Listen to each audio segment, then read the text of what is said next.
in Ohio, less than a mile from the Pennsylvania border. We are here today to discuss that train derailment and subsequent hazardous chemical release, which led to a controlled burn of dangerous chemicals and the mandatory evacuation of some 2,000 people.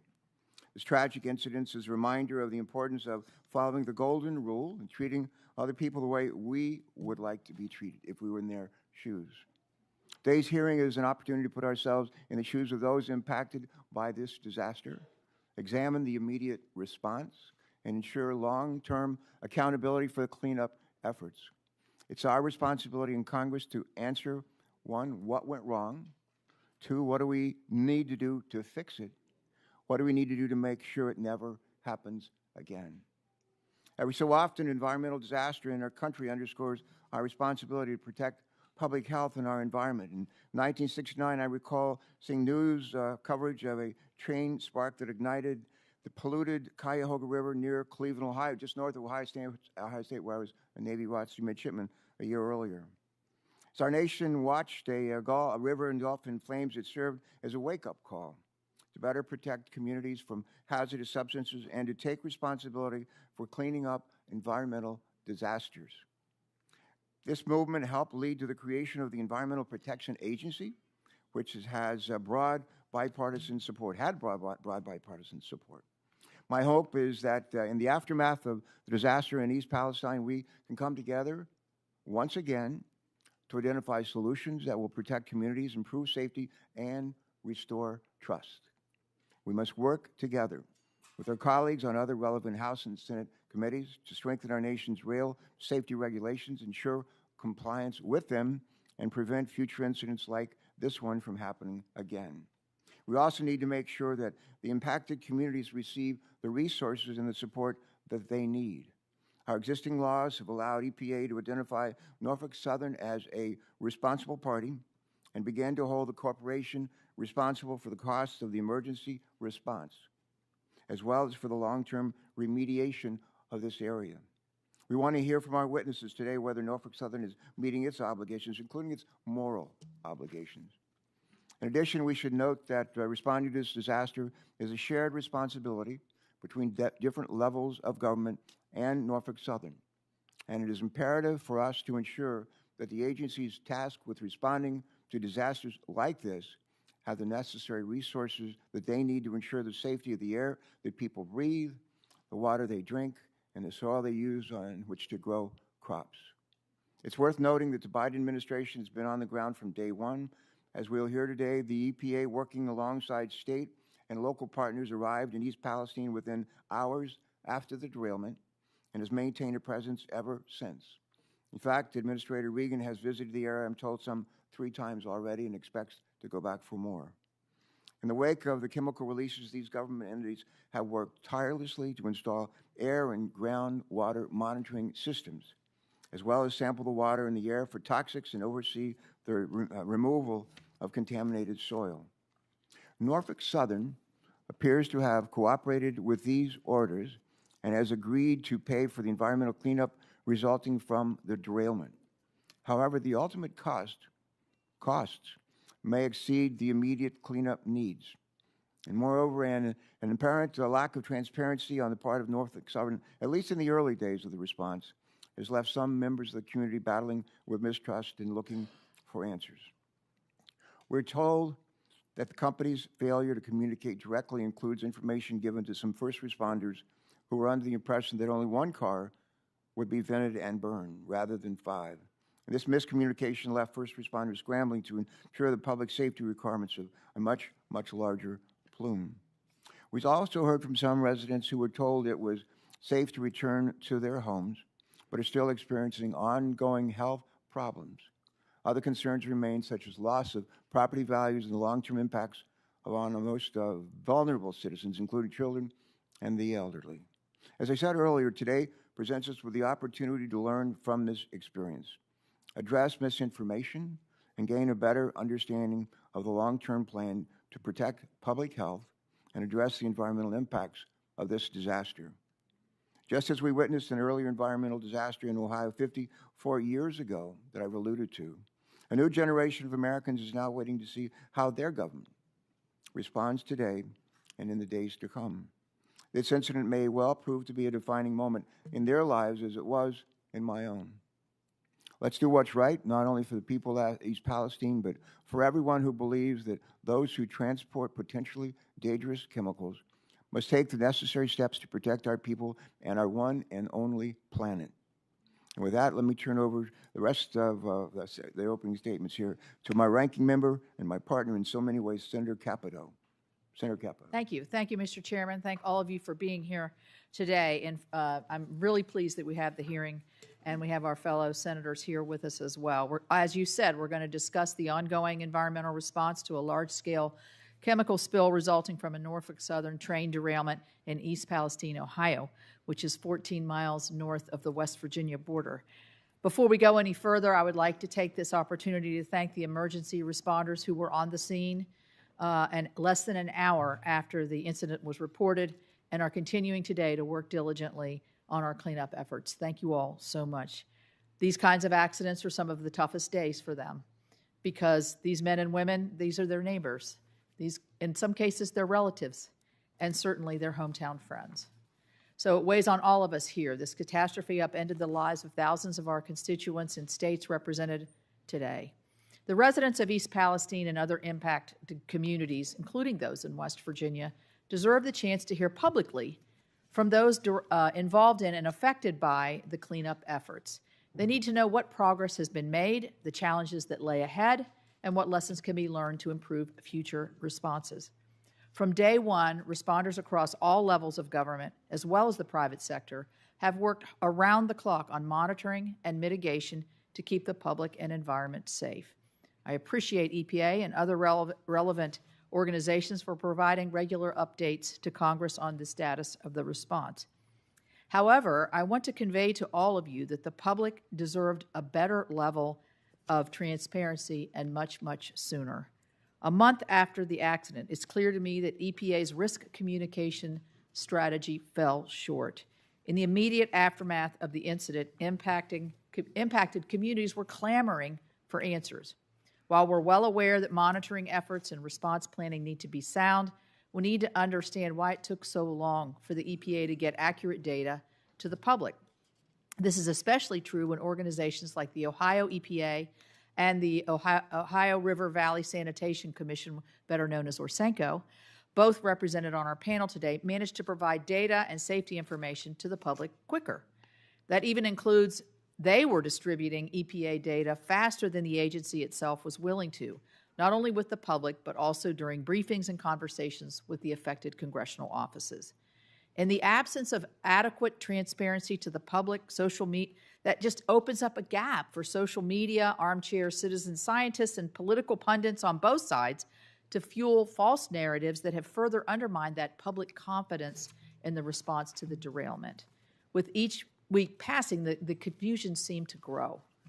Even after weeks of repeated air, soil, and water monitoring have shown levels of the implicated contaminants of magnitude well below the ATSDR and EPA levels of concern in the air and water, the initial delays in messaging and response has meant that the residents still do not trust these results enough to feel safe.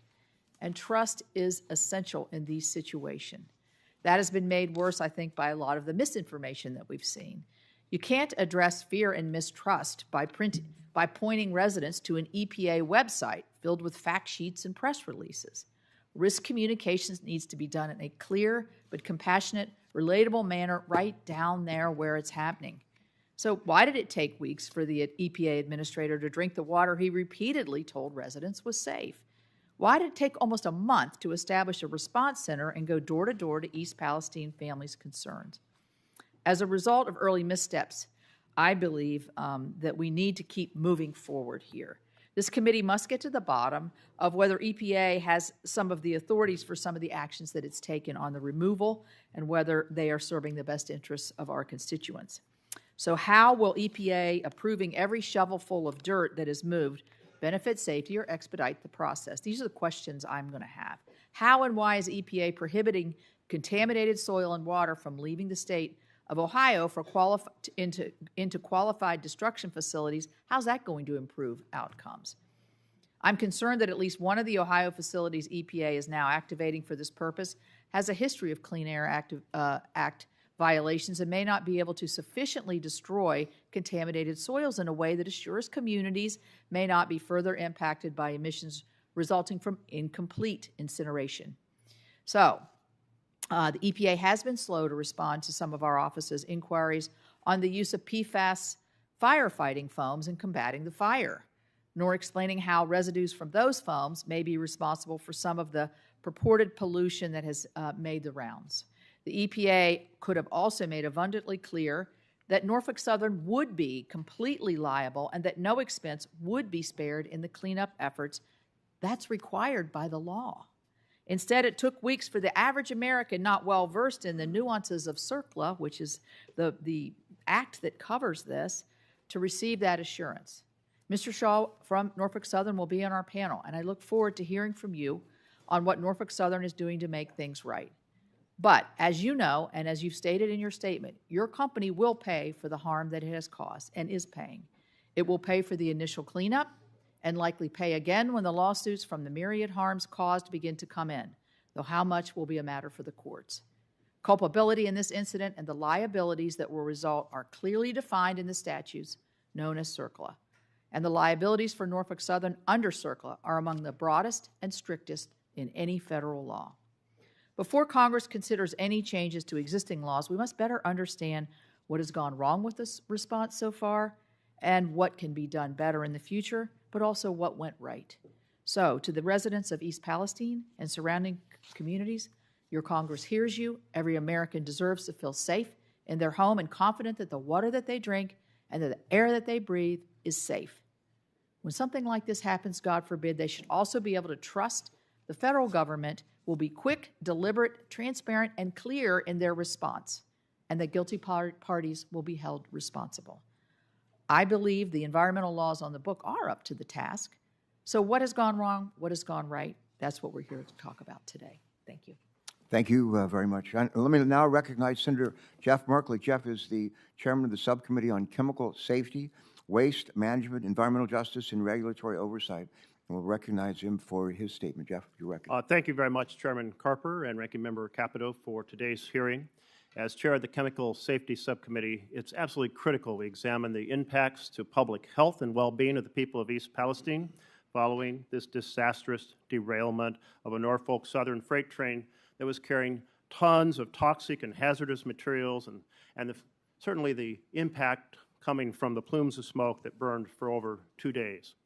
This tragedy demands accountability because future derailments will happen. Unless we learn the lessons of this incident, there will undoubtedly be more derailments with devastating impacts on additional communities. For years, my office has been hearing from Oregonians who are terrified about the risks of trains rolling down the tracks in the middle of their towns full of toxic chemicals. They remember when a Union Pacific train derailed in Mosier, Oregon in June 2016, spilling some 42,000 gallons of crude oil in front of a school, a massive fire, damage to the water and sewer systems, and the debris made their way into the Columbia River. And they remember the billowing tower of toxic black smoke that could be seen for miles and miles up and down the Columbia Gorge in an area blanketed in toxic ash. At that time, Senator Wyden and I pushed for huge improvements in track maintenance, improvements in the brakes, improvements in the tank cars, improvements in the pre-positioning of supplies to respond to disasters, and improvements in communications. But the progress was very limited. Since 2015, there have been 100 derailments of trains carrying hazardous materials, 1 per month. In this coming year, there'll probably be another 12 at this pace. As of 2017, around 1 million tons of hazardous materials is transported by rail every day. And that was the last year the numbers were released, and I suspect they're even higher today because we have growing supplies of toxic chemicals, particularly related to the plastics industry. We know the danger posed by these chemicals. We know that when they're going down the rails, there's the possibility of a disaster, but there's so much that can be done to limit the odds of disasters happening, and that's our responsibility. We need to recognize that when a derailment occurs and toxic chemicals like vinyl chloride are leaked, people are aware that these chemicals cause lymphoma and leukemia and cancers. And so they're absolutely, legitimately, extremely concerned, and many residents of East Palestine are complaining about all sorts of health issues. So let's have this hearing today be an opportunity for us to examine not just the response, but how to prevent these derailments in the future, the type of investments that are required so that future communities are not terrorized by these derailments that are happening at a pace of once per month. Thank you very much, Mr. Chairman and Ranking Member Capito, for the opportunity to share those comments. Senator Markley, thank you so much. Now I'm going to recognize Senator Mullen, the subcommittee ranking member, for his statement. Senator Mullen, you may begin. Thank you, Mr. Chairman. I want to start off by thanking everyone, including our 5 panelists, and Senator Brown, Senator Vance, and Senator Casey, for attending this hearing. The people of East Palestine have shown perseverance and bravery during the time that's understandably they're very anxious and upset about. In the aftermath of the derailment, the decision was made to burn hazardous chemicals leaking from rail cars out of fear of explosion. Since then, residents have reported headaches, coughing, fatigue, irritation, pain, burning sensations on their skin. People of East Palestine now fear their health, despite the EPA claiming that everything's okay. The public's trust in the government is near record low. Only 20% say that they trust the government to do the right thing. After the last 3 years, there's no wonder that the residents are calling into question about the response and advice the government bureaucrats is giving. The mixed messaging from the administration in the days and weeks after the tragedy has only added the fuel to the fire. Actions have consequences. Both the Secretary of Transportation and the Administrator of the EPA delayed their visit to East Palestine, says that when they got there, hey, it wasn't our problem. It was the previous administration and their deregulation that caused this. It's time for everyone to take responsibility. In contrast, I applaud the timely on-ground response efforts from the local residents and the first responders. The people of Ohio have truly come together to help neighbors in the time of need. In Oklahoma, we call that the Oklahoma Standard. Moving forward, today's hearing allows us and allows witnesses to provide much-needed clarity and assurance to the public. We need to know how to prevent tragedies like this from happening again. We need to know what caused it. There are serious questions that need to be addressed, such as the states that toxic waste is being shipped to, how long the chemicals were setting in the cars, if the bearings were appropriately re-inspected, why were all 5 cars burned instead of just the one, why the administration and Norfolk failed to provide accurate and timely information to local authorities, and finally, what are we going to do about the town moving forward? The residents understandably do not feel safe, and we need a plan to put their lives back together. I expect our witnesses to transparently discuss these issues so we can prevent accidents like this from occurring in the future. Leaders take responsibilities. They don't point fingers and dodge responsibilities. The people of East Palestine need to see the administration and Norfolk take responsibility and show results. I yield back. Thanks very much for that comment. Before we turn to our colleagues who joined us for today, I want to just ask unanimous consent, if I could, to submit for the record a statement on behalf of our EPW colleague, Senator John Fetterman of Pennsylvania, who cannot be with us here today. For my colleagues, I'd just like to quote a couple of lines from Senator Fetterman's testimony, and here's what he says. He said, "I'm working with my colleagues across both state and party lines to fight for the forgotten people of Pennsylvania and Ohio, hold Norfolk Southern responsible for the damage that they've caused, and prevent similar disasters from happening in the future. I'd specifically like to thank my colleagues from Ohio, Senator Sherrod Brown and Senator J.D. Vance, for being great partners with Senator Bob Casey and myself throughout this process." Senator Fetterman later states in his testimony, and I quote, "My hope is that we answer this disaster caused by egregious negligence from Norfolk Southern with real policy solutions that will hold Norfolk Southern and other similar companies accountable while making American families safer in the future." I believe that the legislation introduced last week is a great step.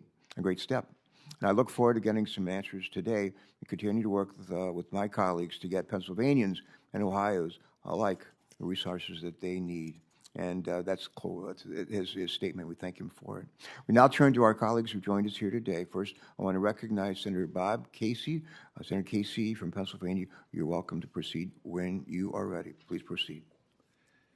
Thank you, Chairman Carper, Ranking Member Capito, and members of the committee for holding today's hearing. I'm grateful to provide some testimony. I'm also grateful that I'm running ahead of both of my colleagues, Senator Brown and Senator Vance, because of my chairmanship of the Aging Committee, which is we're starting a hearing rather soon, so I appreciate their indulgence. I do want to thank both Senator Brown, Senator Vance, and Senator Fetterman for working with us and others on this bill. Representative DeLuzio of Pennsylvania as well has worked on this in the House, I know, with others. And wanted to start from the Pennsylvania side of this. Darlington Township, Pennsylvania, Beaver County, right on the Ohio border. As many of you know, the derailment occurred just literally feet away from the Pennsylvania border. And I know you'll hear today from Eric Brewer, who's the Director of Emergency Services and Chief of Hazardous Materials Response from Beaver County, and I'm grateful for his testimony.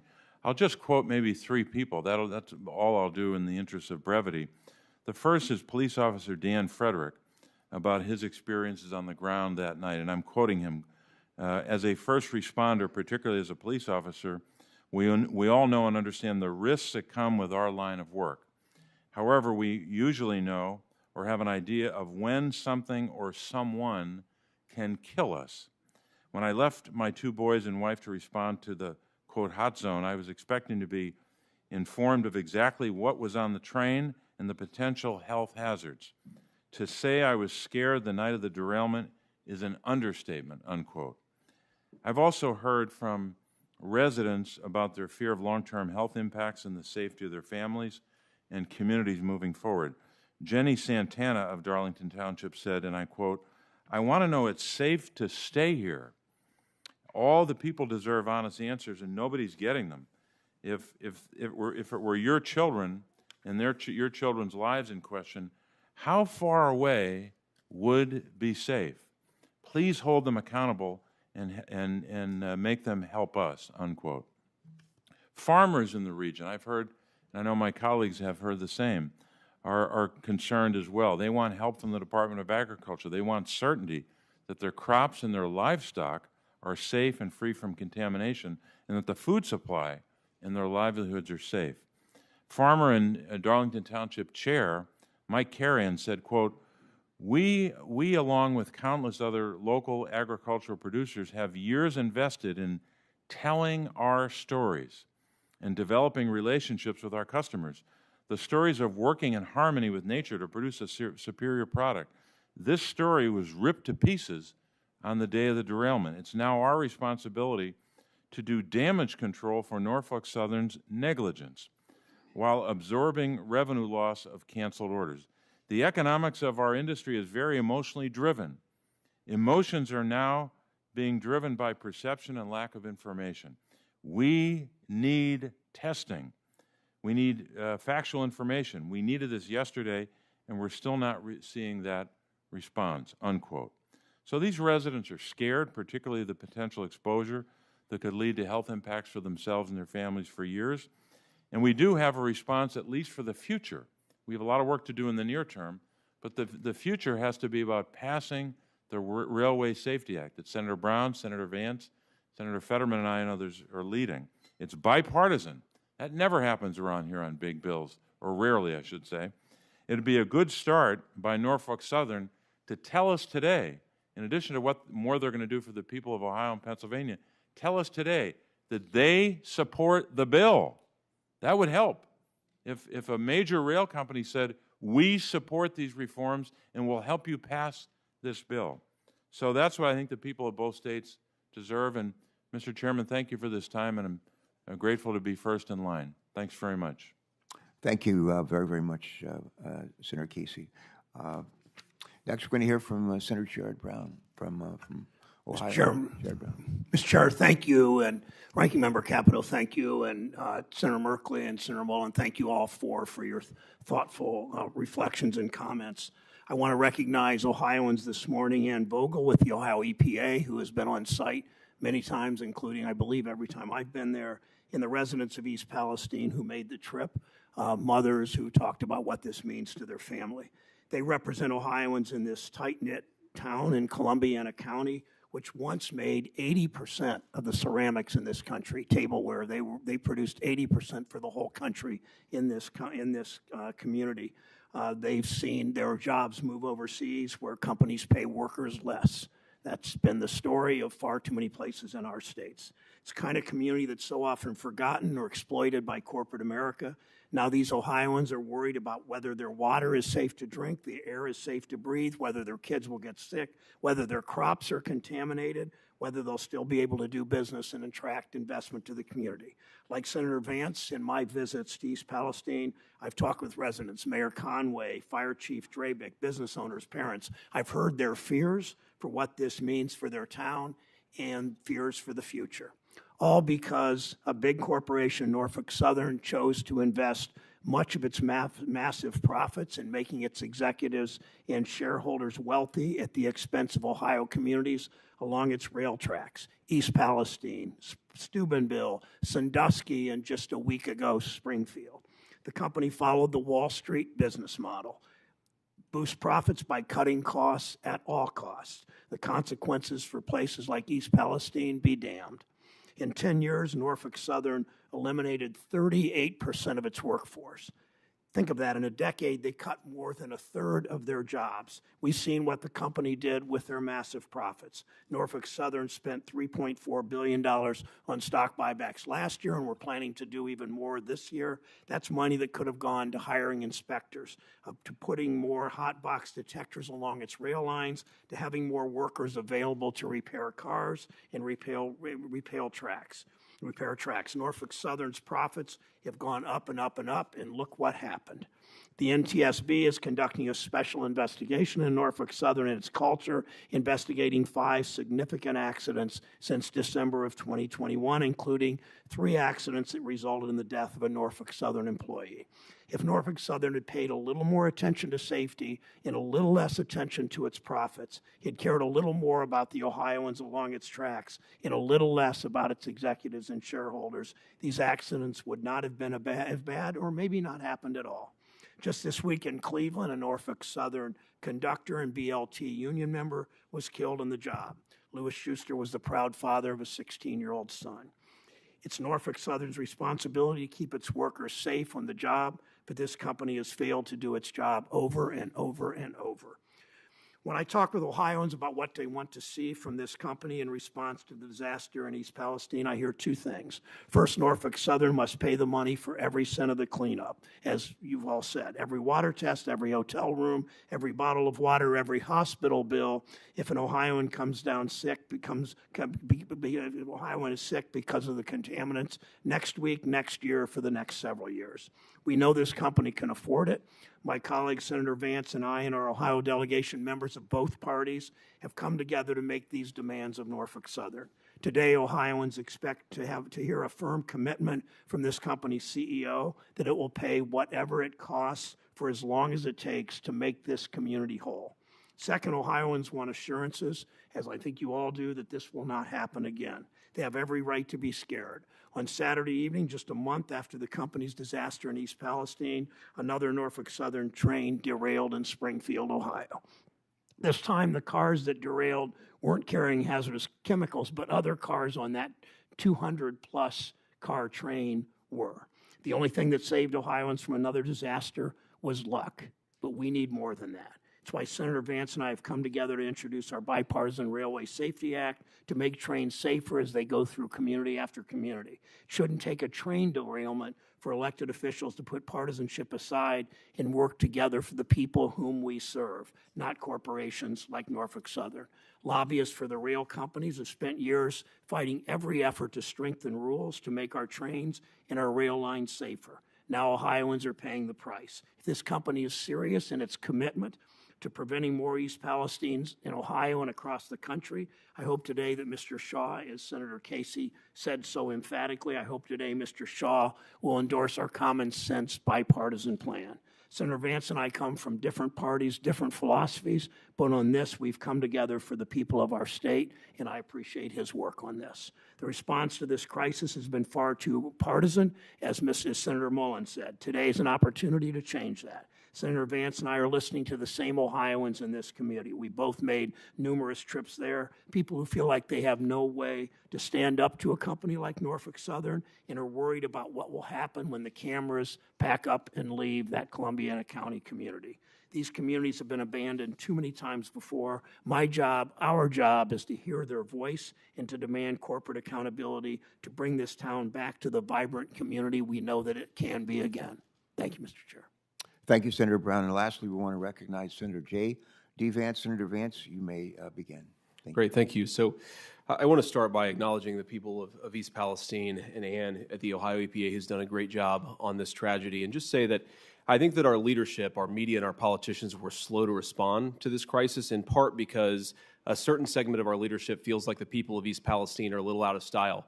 They have the wrong politics, they're a little too rural, maybe a little too white. And I want to thank Senator Capito and Senator Carper, the chairman and ranking member, and all of you for paying attention to this, for caring about this issue, and for showing leadership on it. I think the most important message to the people of East Palestine is that we will not forget about them in the months and years to come. And I think this committee hearing reinforces that message. So it's very personally meaningful for me to be here. I want to also talk about something that hasn't gotten enough attention, but I think is an important part of what's going on the ground right now in East Palestine, which is the cleanup of the toxic chemicals that are in the ground, and they're still in the ground. Now, 2 weeks ago, I would have told you, and I said very publicly, that I was frustrated with Norfolk Southern from Allen Shaw on down for the refusal to dig up the railroad tracks and dig out the toxic chemicals, which is their responsibility to do. I am happy to report that it appears that Norfolk Southern has finally started to do the cleanup in earnest, but now the EPA is making it harder to get the materials out of Ohio in the first place into properly licensed facilities. Right now, as we speak, there are piles of dirt accumulating in East Palestine, piles of dirt filled with toxic chemicals that haven't been moved out of the state in a week. What happens if it rains? What happens if the very toxic dirt that we just dug out of the ground begins to seep back into the ground, causing problems for the air and water for the residents of East Palestine? We need leadership. We need the EPA to get on the ground and aggressively get this stuff out of East Palestine into properly licensed facilities. It's maybe the most important and most pressing thing that's confronting the community of East Palestine today. And again, I thank Ann for her leadership on that particular issue. After the cleanup, we're focused on the cleanup now, justifiably so, but after the cleanup, we need to turn to how to prevent this from happening, or at least how to make it less likely. I'm a realist. I recognize that you're always going to have accidents, but I think that we can make them less likely, and I think, importantly, we can give our first responders proper notice when they're responding to these derailments when they happen. It is ridiculous that firefighters and local officials don't know that hazardous chemicals are in their community, coming through their community. In East Palestine, you had a community of largely volunteer firefighters responding to a terrible crisis, toxic burning chemicals without knowing what was on them. It's one of the things that the legislation that Senator Brown, Senator Casey, and Senator Fetterman and I have worked on together, and I thank them for their work on that issue. I want to talk I want to leave the committee with just a couple of additional thoughts here. I'm a Republican. I'm a pretty conservative Republican, and I worry that there has been a movement in my party and in my movement in response to the legislation that I proposed that would not hold Norfolk Southern or the rail industry accountable. I want to be explicit about that. Now, I'm not talking about returning, and this bill is not returning to the days of rate setting. The 1980s level airline and rail deregulation, I think, in a lot of ways was good for consumers and good for the industry, but that doesn't mean we cannot have reasonable public safety enhancements in response to what happened in East Palestine. Now, I've talked to a number of my Republican colleagues, and nearly everybody has dealt in complete good faith, whether they like the bill or have some concerns about it, and these comments are not directed at them. Who they are directed at is a particular slice of people who seem to think that any public safety enhancements for the rail industry is somehow a violation of the free market. Well, if you look at this industry and what's happened in the last 30 years, That argument is a farce. This is an industry that enjoys special subsidies that almost no industry enjoys. This is an industry that enjoys special legal carve-outs that almost no industry enjoys. This is an industry that just 3 months ago had the federal government come in and save them from a labor dispute. It was effectively a bailout, and now they're claiming before the Senate and the House that our reasonable regulation, our reasonable legislation is somehow a violation of the free market. Well, pot, meet the kettle, because that doesn't make an ounce of sense. You cannot claim special government privileges. You cannot ask the government to bail you out and then resist basic public safety. Now, let me just say this. You've heard a lot of talk from my fellow Republicans, and I think that talk is very justified, that we are the party of working people in this country. There's been a big political realignment in this country over the last 30 years, a political realignment that, frankly, I've benefited from. We are the party of firefighters, of police officers, of the people who go to work, pay their taxes, fight our country's wars, and keep our communities safe. We are proud of that, and we should be proud of that on the Republican Party. But now we are faced with a choice. With this legislation and how we respond to this crisis, do we do the bidding of a massive industry that is in bed with big government, or do we do the bidding of the people who elected us to the Senate and to the Congress in the first place? I believe that we are the party of working people, but it's time to be the party of working people. We have a choice. Are we for big business and big government, or are we for the people of East Palestine? It's a time for choosing. Let's make the right one. Thank you very, very much, Senator Vance. Thank you, Senator Brown. My colleagues on this committee have heard me say more than a few times, bipartisan solutions are lasting solutions. And I'm encouraged that there's a bipartisan spirit that's afoot here, and I would urge you to continue to grow that, and we'll try to kindle support for it as well. With that having been said, we're going to recognize our next panel of witnesses. And I want to call the second panel of witnesses to come forward. And our first witness will be Mr. Shaw.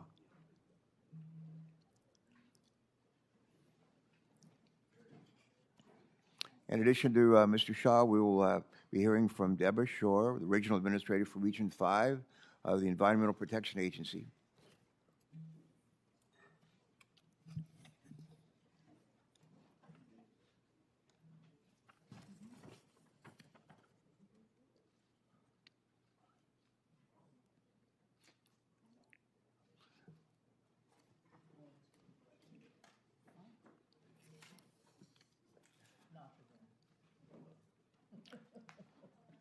Well, good morning, one and all. I think I've had a chance to welcome you individually and personally. And we appreciate very much not only your presence here, but your willingness to share your thoughts and ideas with us as we try to make right a terrible wrong. We're going to turn to our first witness, and it's Alan Shaw. I appreciate the time you spent with me on the phone earlier this week. And Mr. Shaw, you may begin your testimony at this time. Thank you. Welcome.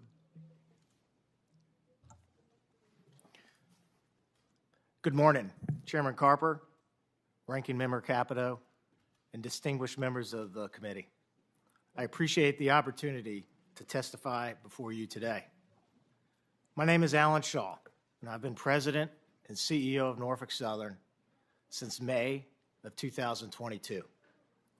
I want to begin today by expressing how deeply sorry I am for the impact this derailment has had on the residents of East Palestine and the surrounding communities. I've been to East Palestine many times over the past month. I've talked with the leaders, the business owners, the school officials, the clergy, and others throughout the community. They've shared their stories and their concerns about the health of their families and the future of the community they love. I am determined to make this right. Norfolk Southern will clean the site safely, thoroughly, and with urgency. You have my personal commitment. Norfolk Southern will get the job done and help East Palestine thrive. At the direction of and in collaboration with the U.S. EPA, state and local agencies, we are developing and implementing near and longer-term cleanup activities. Air and water monitoring have been in place continuously since the accident, and to date, it consistently indicated that the air is safe to breathe and the water is safe to drink. In terms of community support, we have announced direct investments of over $21 million. We have provided support to more than 4,400 families through Norfolk Southern's Family Assistance Center. We established a $1 million fund available immediately to community leaders who will identify where donations can do the most good for East Palestine. We committed $7.5 million to Pennsylvania for a community relief fund, and we are reimbursing Pennsylvania emergency responders and health and environmental agencies for costs related to the derailment. All of this is just a down payment. We recently signed a lease for a more permanent space in East Palestine. I asked one of our frontline railroaders who lives in East Palestine to take on a new role as a full-time liaison, reporting directly to my office.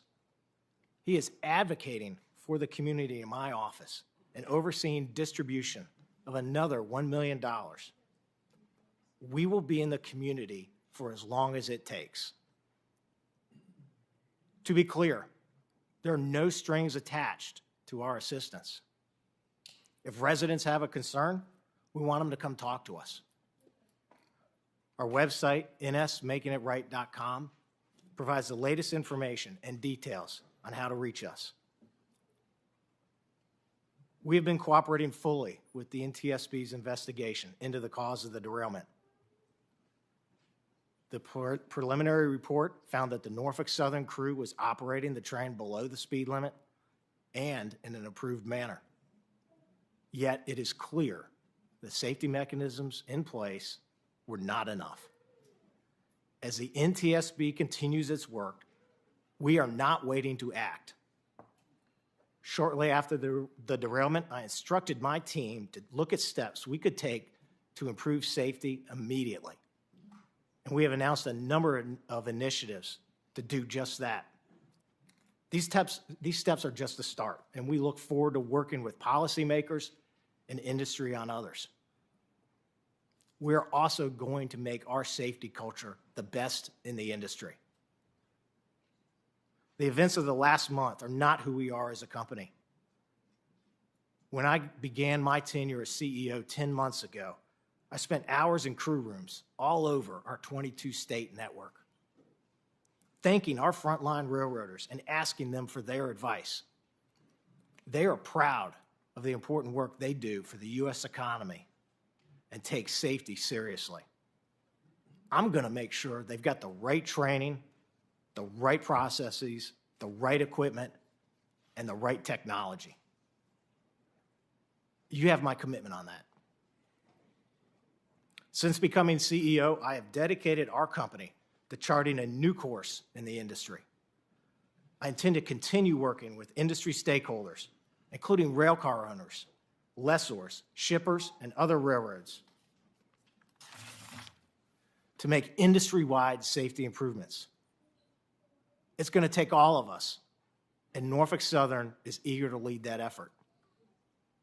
Today, I'm proud to represent more than 19,700 Norfolk Southern employees who work every day to offer a safe and efficient means of transporting goods to businesses and families across our great country.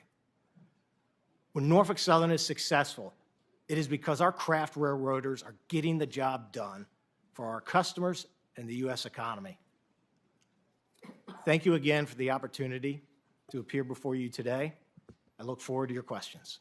Mr. Shaw, thanks very much for joining us today. Thank you for that statement again, for the time you spent with me on the phone recently. Next, we're pleased to welcome Deborah Shore, Deb, the Regional Administrator for Region 5 of the United States Environmental Protection Agency. Ms. Shore, you're welcome to begin. Some things have been suggested that the EPA maybe hasn't done everything as well as they could have done, should have done. My sense is that EPA was on the scene like within hours of the derailment, and not only have you been there, a constant presence, but we've seen our administrator, Michael Regan, be there, and he'll be there again. So it's important. I commend you for that, and we need for you to stay on the job, right on the scene. So thank you. You're recognized. Thank you, Chairman Carper, Ranking Member Capito, and members of the committee for inviting me here today and for the opportunity to address your questions. I want to start by affirming that EPA's mission is to protect human health and the environment so that all communities across America have clean air, clean land, and clean water. The health and safety of those who've been affected by the Norfolk Southern train derailment is a top priority for me and for EPA. That's why as soon as EPA was notified of the train derailment on Friday, February 3rd, EPA personnel were on site in East Palestine within hours to support our state and local partners who were in the lead for emergency response efforts. Every day since, EPA has been boots on the ground, working in a bipartisan manner across all levels of government to help this community. I've personally been in East Palestine listening to residents and have heard how devastating this derailment has been. They are understandably worried and some are scared. And every time a train whistle blows, they're reminded of the trauma inflicted upon them by Norfolk Southern. That's why we've used one of EPA's most powerful enforcement tools to hold Norfolk Southern accountable and to require the company to clean up the mess it made. I want to be abundantly clear. The residents of the greater East Palestine community are not alone. EPA is with them and will continue to be with them for as long as it takes. Since the derailment, EPA has been leading robust air quality testing using state-of-the-art technology in and around East Palestine. We're currently conducting 24/7 air monitoring at 21 stations throughout the community. And I'm pleased to report that since the fire was extinguished on February 8th, EPA monitors have not detected any volatile organic compounds above levels of health concerns. While EPA is encouraged by the data, we also recognize that the people of East Palestine still question the health and safety of their community and their loved ones. In response, EPA has been assisting with indoor air screenings for homes through a voluntary program offered to residents to provide them with information and help restore their peace of mind. And as of March 4th, approximately 600 homes have been screened through this program, and no detections of vinyl chloride or hydrogen chloride have been identified. On the water side, Ohio EPA, in partnership with the Pennsylvania Department of Environmental Protection, local health agencies, and public water systems, continues to lead water sampling efforts, with EPA providing support. What I've described so far summarizes EPA's ongoing efforts to protect the health and safety of those living in East Palestine, as well as in the surrounding areas of Ohio and Pennsylvania in the aftermath of this disaster. Now let me turn to how EPA is holding Norfolk Southern accountable. On February 21st, we issued a unilateral administrative order to Norfolk Southern, which includes a number of directives to identify and clean up contaminated soil and water resources, to attend and participate in public meetings at EPA's request, and to post information online, to pay for EPA's costs for work performed under this order. EPA is overseeing Norfolk Southern's cleanup work to ensure it's done to EPA's specifications. The work plans will outline all steps necessary to clean up the environmental damage caused by the derailment. And most importantly, if the company fails to complete any of the EPA-ordered actions, the agency will immediately step in, conduct the necessary work, and then force Norfolk Southern to pay triple the cost. EPA's order holds Norfolk Southern accountable and facilitates in the transition from the multi-agency emergency response phase to a longer-term cleanup phase. Throughout my 11 days spent on the ground in East Palestine, I've learned that it is a proud and resilient community. Those that live there and in the surrounding communities have roots that go back generations. We owe it to these people to restore these beautiful communities to the special places we know they hold dear. That's exactly what EPA is working to accomplish, all while continuing to work hand in hand with our partners at the local, state, and federal levels. Again, thank you for inviting me here today. I look forward to the dialogue and to answering your questions. Fine. Ms. Shore, thank you so much, and convey our thanks to your colleagues at EPA for being there right away on site and staying there right through even today, and keep it up. Everything I do, I know I can do better. I think that's true of all of us. So I would just say let's find ways to do even better going forward. Thanks. Ann Vogel, and then I want you to start off your testimony with answering a question. Explain for folks who might be watching this, how do we have like EPA here, Region 3 EPA, and we have Ohio EPA? How is that? Just take a minute and explain that. It won't count against your time. Thank you, Chairman. Ohio EPA is the Ohio agency dedicated to protecting health and human health and the environment, similar to the work of the U.S. EPA, which covers the whole nation. Yeah, thank you. Go right ahead. We're delighted that you're here. Please proceed. Good morning, Chairman Carper, Ranking Member Capito, and members of the committee. My name is Ann Vogel, Director of the Ohio Environmental Protection Agency. On behalf of Governor DeWine, Lieutenant Governor Houston, and the talented team that I am privileged to represent at the Ohio Environmental Protection Agency, I thank you for allowing me to share our ongoing efforts to protect human health and the environment in East Palestine, a community that I have called home for the past month. Governor DeWine has been to the village regularly to reassure the community that while this is Norfolk Southern's train, their wreck, and their mess, the entire apparatus of state government has been mobilized to assist as East Palestine begins to recover from this traumatic experience. More than a dozen cabinet officials have spent time in East Palestine assessing short-term and long-term needs, answering questions, and standing up support operations such as the free health clinic in town. Ohio EPA has a dedicated team of experts, the emergency response team, with a combined 150 years of experience in environmental emergency management that responded to the derailment within 1 hour of being notified by the railroad. By 12:25 a.m. on February 4th, Ohio EPA was on the scene and immediately began the work of containing the release of chemicals into the nearby Sulphur Run.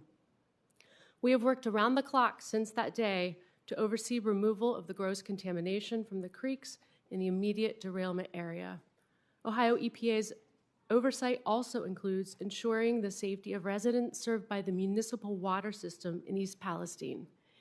In the days immediately after the derailment, and now continuing on a weekly basis, the municipal wells are tested for a broad array of chemicals, and all lab reports have indicated that the public water system is safe. There have been no detections of contamination related to the derailment. I'm happy to answer any questions you have about Ohio EPA's response, but what I want to make sure that each of you here, along with the village of Palestine, is that the commitment to stay in East Palestine as long as it takes are not empty words. We live there. The work of Ohio EPA to restore the environment in East Palestine is just beginning. The emergency phase will continue as long as obvious, known contamination remains. For example, we have a large presence on the ground right now as contaminated soil under the tracks is excavated. The investigation phase is also underway. Our oversight of Norfolk Southern's work plans, along with our federal partners, for things like soil testing, for track removal and replacement, for water sampling, will make sure that Norfolk Southern is taking all the right steps to remediate and protect East Palestine from potential long-term hazards. We have installed monitoring wells at the site of the derailment to test for potential contamination to groundwater now and in the future. We have installed sentinel wells for long-term sampling of groundwater. This is part of an early detection system that will tell us if contamination is approaching the municipal well field. We will test municipal water systems on a weekly basis, and we'll do that using our own labs. We will continue to be 100% transparent, sharing complete lab results immediately. We will attend open houses and town halls and be present in the community, answering questions and refuting misinformation with facts. The data that we collect from each sample, each test, each observation informs the next step that we will take along the path to long-term full remediation. You and your constituents have many of the same questions that I hear from residents of East Palestine every day. How long will we test the water? How long until the fish come back? Can I play in the yard and eat out of my garden? How or when will we know if the damage to our village is worse than we thought or even irreparable? These are legitimate questions, and I am committed to finding answers. I can promise East Palestine that Governor DeWine, his administration, and the whole team at the Ohio EPA will not stop until the science definitively shows that the residents of East Palestine are safe in their community. Again, I thank you for the opportunity to be here today, and I look forward to answering your questions. Thanks very much, Ms. Vogel. Please convey our best to Mike DeWine, who used to serve here, and we're governors and congressmen together as well. Thank you, sir. For some people who are watching this, joining us from across the country, they may be wondering why we have an EPA Region 3 affiliate. The EPA has 10 regional regions that they operate in that they're responsible for. One of them is here represented today for Ohio. The Delaware and West Virginia are in Region 3. That's in Pennsylvania. So the three of us are all Region 3. Every state has a state agency that focuses on environmental protection. In Delaware, it's the Department of Natural Resources and Environmental Control. And in Ohio, where I spent a lot of years of my life as a kid, it's EPA Ohio. So we're delighted that you're here and representing the governor in the state. Next, we're going to hear from Mr. Richard Harrison, the Executive Director and Chief Engineer for the Ohio River Valley Water Sanitation Commission, or SANCO. I'm not real big on acronyms, so tell us, before you even start your testimony, Mr. Harrison, tell us what is SANCO, so that anybody happens to be catching this on that television across the country says, oh, okay, I understand that. We are an interstate commission, sir, and we represent 8 states within the Ohio River Basin, and we work on protecting the water quality, the water uses of the interstate waters of the basin. We've been here about 75 years doing this great work. All right. Have you been there for all those 75? Probably not. Almost. All right. No. All right. Thank you. Go right ahead, Mr. Harris. Thank you. Thanks for joining us. Good morning, Chairman Carper, Ranking Member Capito, and members of the committee. My name is Richard Harrison, Executive Director and Chief Engineer of the Ohio River Valley Water Sanitation Commission, we're known as SANCO. We're an interstate commission that carries out our compact signed by 8 states: Illinois, Indiana, Kentucky, New York, Ohio, Pennsylvania, Virginia, and West Virginia, with approval by the United States Congress and participation by the federal government. Since its inception in 1948, SANCO has worked to improve and protect the water quality of the interstate waters of the Ohio River Basin. I appreciate the opportunity to testify before this committee today regarding SANCO's efforts as part of an exceptional partnership to respond to the East Palestine train derailment and downstream impact on the Ohio River. SANCO complex specifies the protection of the interstate waters of the Ohio River Basin as a safe and suitable public and industrial water supply after reasonable treatment. This is a critical service that SANCO provides to the 30 Ohio River surface drinking water utilities to supply the millions of customers that rely on them for safe drinking water. SANCO's ability to excel in this type of response is only possible through the combined efforts of our partners, including the Ohio River drinking water utilities, our member states and governors, the United States EPA, United States Army Corps of Engineers, and other federal partners. I must highlight Ohio Governor DeWine, the Ohio Environmental Protection Agency, and US EPA Region 5 for their on-scene leadership in this particular response. And the Greater Cincinnati Water Works, GCWW, who provided critical laboratory analysis for numerous samples on a 24/7 basis. SANCO has an extraordinary team of 22 professionals and a total annual budget of $3.9 million. This is below our 2003 budget level. I'm very proud of the strong value our organization provides to our many partners that was most recently demonstrated through our successful response to the diluted chemical spill remnants of this event that reached the Ohio River. The foundation of our chemical response is our staff's coordination with our partners, utilizing SANCO's organic detection system, ODS. The ODS includes 16 scientific laboratory instruments owned and operated by SANCO, and then on scene operated by the Ohio River drinking water utilities themselves. This system provided the early warning that chemicals from the derailment had reached the Ohio River. The ODS has subsequently provided over 40,000 screening level test results for 30 volatile organic chemicals. Over 130 special samples of the Ohio River were collected by my scientists and analyzed by Greater Cincinnati Water Works Laboratory.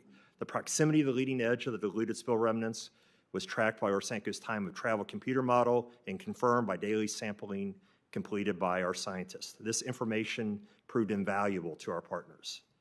N-butyl acrylate, 2-ethylhexanol, and 2-ethylhexyl acrylate were detected through Orsenco's initial sampling efforts from the Little Beaver Creek, the tributary below East Palestine that feeds the Ohio River near the Ohio River and Pennsylvania border. As a result, we were able to calibrate 6 of our more sophisticated ODS stations to quantify any detections of these chemicals that may be found in the remnants. The Agency of Toxic Substances and Disease Registry, ATSDR, provided invaluable, timely provisional health guidance screening levels for these chemicals to determine what level might pose a health risk to finished drinking water. These screening levels were 560 parts per billion for 2-ethylhexyl acrylate and 200 parts per billion for 2-ethylhexanol. Our highest Ohio River detection for N-butyl acrylate was 4.3 parts per billion, and the analysis results for the other 2 chemicals were all below 1 part per billion. The ATSDR health screening levels and Orsenco's ODS and special sampling data analysis provided the scientific foundation for our conclusion that there were no Ohio River detections at any levels approaching a concern to public health. This information was tabulated, posted on Orsenco's website, and communicated to the public. Orsenco's ability to provide this high level of chemical spill response is dependent upon our ability to secure sustainable funding through the fiscal 2024 federal appropriations process. This includes the organics detection system. If the recent accident has taught us anything, it is that we depend on this system and our capable staff and partners to respond to threats to our drinking water supply. The current ODS equipment was last funded by Congress in 2009 and needs replacement at an approximate cost of $4.7 million. In short, Orsenco provided the level of service that our customers have depended on, and without this federal investment, this will be a challenge in the future. Let me thank the committee once again for the opportunity to testify today. Thank you. Mr. Harrison, our thanks to you and everyone at Orsenco for your testimony today, for being with us, and stay on it, please. Eric Brewer. Eric, welcome. I understand you serve as the Director and Chief of Hazardous Materials Response for Beaver County Department of Emergency Services, not that far from East Palestine. And Senator Capito's already mentioned just gave a shout out to the first responders who've turned out, and as a former governor who's spent a lot of time with the disasters of our own in the state of Delaware, we know how important the work of the first responders are. We're grateful for their service and sacrifice. So thank you. Please convey our gratitude. And with that, you're recognized to make your statement. Thanks. Thank you. Thank you for the opportunity to speak before you in reference to the emergency in East Palestine that's directly affecting the residents of Beaver County, Pennsylvania. This derailment occurred just under 1,000 feet from the Pennsylvania-Ohio line. I'm Eric Brewer, Director of Emergency Services for Beaver County. I'm the appointed Emergency Management Coordinator, as well as the Chief of the Hazardous Materials Response Team. I've been with the department for 28 years. I'm speaking as a member of the community, as well as a first responder who was on scene the night of the derailment. My family's been in Beaver County for over 100 years. I was born, raised, and continue to reside there. I'm part of the community. I'm not an expert on air quality, water quality, or rail cars. Beaver County is located in southwest Pennsylvania, approximately 20 miles northwest of the city of Pittsburgh. On Friday, February 3rd at about 9:15 p.m., I was contacted by the Emergency Management Director of Columbiana County, Ohio. She was en route to a train derailment near the county line and requested mutual aid from the Beaver County Hazmat team. 18 fire departments from Beaver County also responded to assist. We arrived at the command post about 10:15, which was set up at the Leak Oil gas station. On arrival, there was active fire among several rail cars. Our mission was to obtain the train consist and start to research the contents of the tank cars. Norfolk Southern Hazmat personnel and contractors arrived on scene shortly after 11 p.m. At around midnight, after research of the contents, it was decided to shut down fire operations and move firefighters out of the immediate area and to let the tank cars burn. This is not an unusual decision. This decision was made primarily by Norfolk Southern Hazmat coordinator as well as their contractor. And based on that initial information, we decided to initiate a 1-mile shelter in place from an intersection just east of Leak Oil. This put the 1-mile radius just into Beaver County. That fire eventually burned out Sunday morning. Sunday evening, we received a call from Columbiana County EMA and advised us that railroad officials were concerned about one of the tank cars starting to heat up. There was a possibility of explosion, and that we should consider a 1-mile evacuation. Ohio officials notified us that the 1-mile radius would now be from the leak oil address. This would add additional residents from Beaver County in the 1-mile evacuation zone. Darlington Township officials went door to door, as well as using a mass notification system to advise the residents of the 1-mile recommended evacuation. It was stressed that this was a recommendation, as we cannot force residents from their homes. Social media posts began to circulate stating that arrests would be made if people refused to leave during the evacuation. Let me be clear, this was not the case in Pennsylvania, as this was not a mandatory evacuation. Monday morning, we assembled at the Emergency Operations Center in East Palestine. We learned that Norfolk Southern wanted to do a controlled detonation of the tank car in question. We were assured this was the safest way to mitigate the problem. During one of those planning meetings, we learned from Norfolk Southern that they now wanted to do the controlled detonation on 5 of the tank cars rather than just the 1. This changed the entire plan, as it would now impact a much larger area. I think this confusion was probably a result of the lack of communication from Norfolk Southern and the fact that they weren't present during these planning meetings. The governors of Ohio and Pennsylvania made it clear to Norfolk Southern that they needed to communicate better. After more planning, the controlled detonation eventually occurred around 4:40 p.m. Most of the area concerned in Beaver County is rural and uses well water. There's no municipal water system in that area. Since the Monday of the controlled detonations, we fielded thousands of calls from concerned citizens wanting to know if they can drink the water, feed their livestock, and if the air is good. I continue to get asked about how prepared areas are for a train derailment. Emergency management consists of several phases, and one of those is preparedness. The goal of preparedness is to lessen the impact of a disaster, not prevent it. As Senator Vance said, there will continue to be disasters. However, we can lessen the impact through preparedness. Although it should not take an emergency such as this, I hope this is an impetus for better support of emergency management programs. Most emergency management programs across the country have outdated laws, are underfunded, and understaffed. In closing, this was a train wreck. There was not a script for this. There wasn't a binder for me labeled train wreck. Everyone needs to know we did the best we could with the information we had. And in the end, there were no responders were killed or injured during response. My message has been consistent. I want the residents and first responders of Beaver County to be treated the same as those in East Palestine. The cost of this emergency should not be a burden to the taxpayers of Beaver County nor any of the local municipalities. Thank you. Mr. Brewer, thank you, and thanks again to you and really the good people who throughout this country are willing to get up in the middle of the night and risk their lives for the rest of us. Thank you very much. I'm going to ask some questions now. I'll turn it to Senator Capito for her questions, and we'll go hear from some of our other colleagues. I don't ask a lot of yes or no questions, Mr. Shaw. I'm going to ask a few today, and I just ask you to answer them. We'll keep it short and just answer yes or no if you can. When I think about the train derailment and chemical disaster that continues to impact the people of East Palestine and surrounding communities, I can't help but think, what if this happened in my neighborhood to my own family? We have a fairly heavy train travel, freight train travel throughout northern Delaware, and our communities are used to seeing those trains move throughout our state. What if they were burning toxic trains outside of our window in our community, damaging our air, our water, and possibly making my family and our neighbors sick? What if this disaster lowered the value of our home, our business, and I worked my whole life to build, and I'd be honest, I'd be furious, and I think most of us would be, and we'd want to make sure that Norfolk Southern took action to make our families and our communities whole.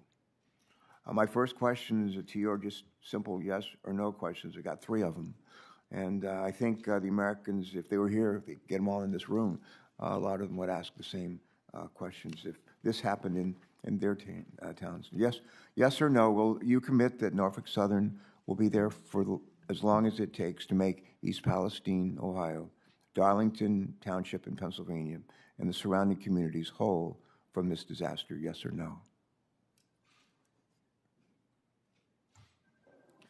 Senator, thank you for that question. I understand that concern. That's the same concern that is shared with me by the residents of East Palestine and Darlington Township. I'm terribly sorry for the impact this derailment has had on the folks of that community. And yes, it's my personal commitment and Norfolk Southern's commitment that we're going to be there for as long as it takes to help East Palestine thrive and recover. That's my personal commitment. I take that as a yes. Thank you. That's the answer I was looking for.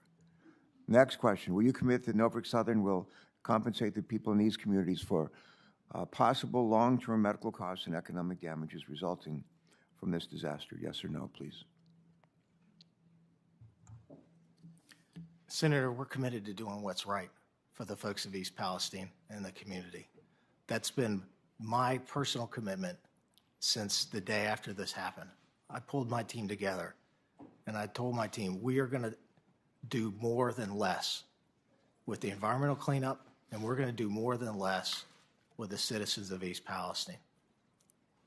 And my third question is, yes or no, will you commit to paying for long-term medical testing for people in the impacted communities to ensure that anyone with known or suspected exposure to dangerous chemicals due to this disaster is monitored for adverse health effects? Yes or no? Senator, I'm committed to doing what's right. You know, we're going to be there today, tomorrow, a year from now, 5 years from now, 10 years from now. I've told the community that. I've been there in person. I've looked into their eyes. I've heard their concerns. I've been in their family rooms. I'm committed to that community, and so is Norfolk Southern. All right, thank you for that. My second question would be for Administrator Shore. I commend EPA. I want to commend its employees and leadership for being in East Palestine, and at least for the rank and file to be there within hours of the accident, and for the hard work that you and others have been doing every day since then to get the contamination cleaned up.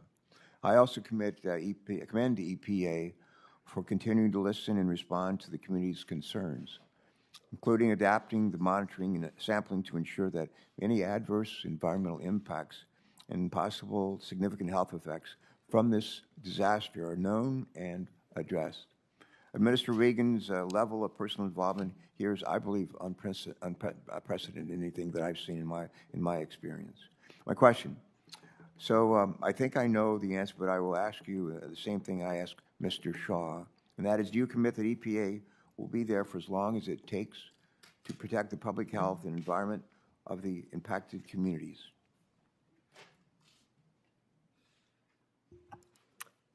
Thank you, Senator Carper. Yes, EPA is committed to continue to work with our partners in the community and make sure they have the support that they need and deserve. EPA will be on the ground as long as it takes. All right, thank you. My last question that I will ask is Director Vogel, to you and to Mr. Brewer.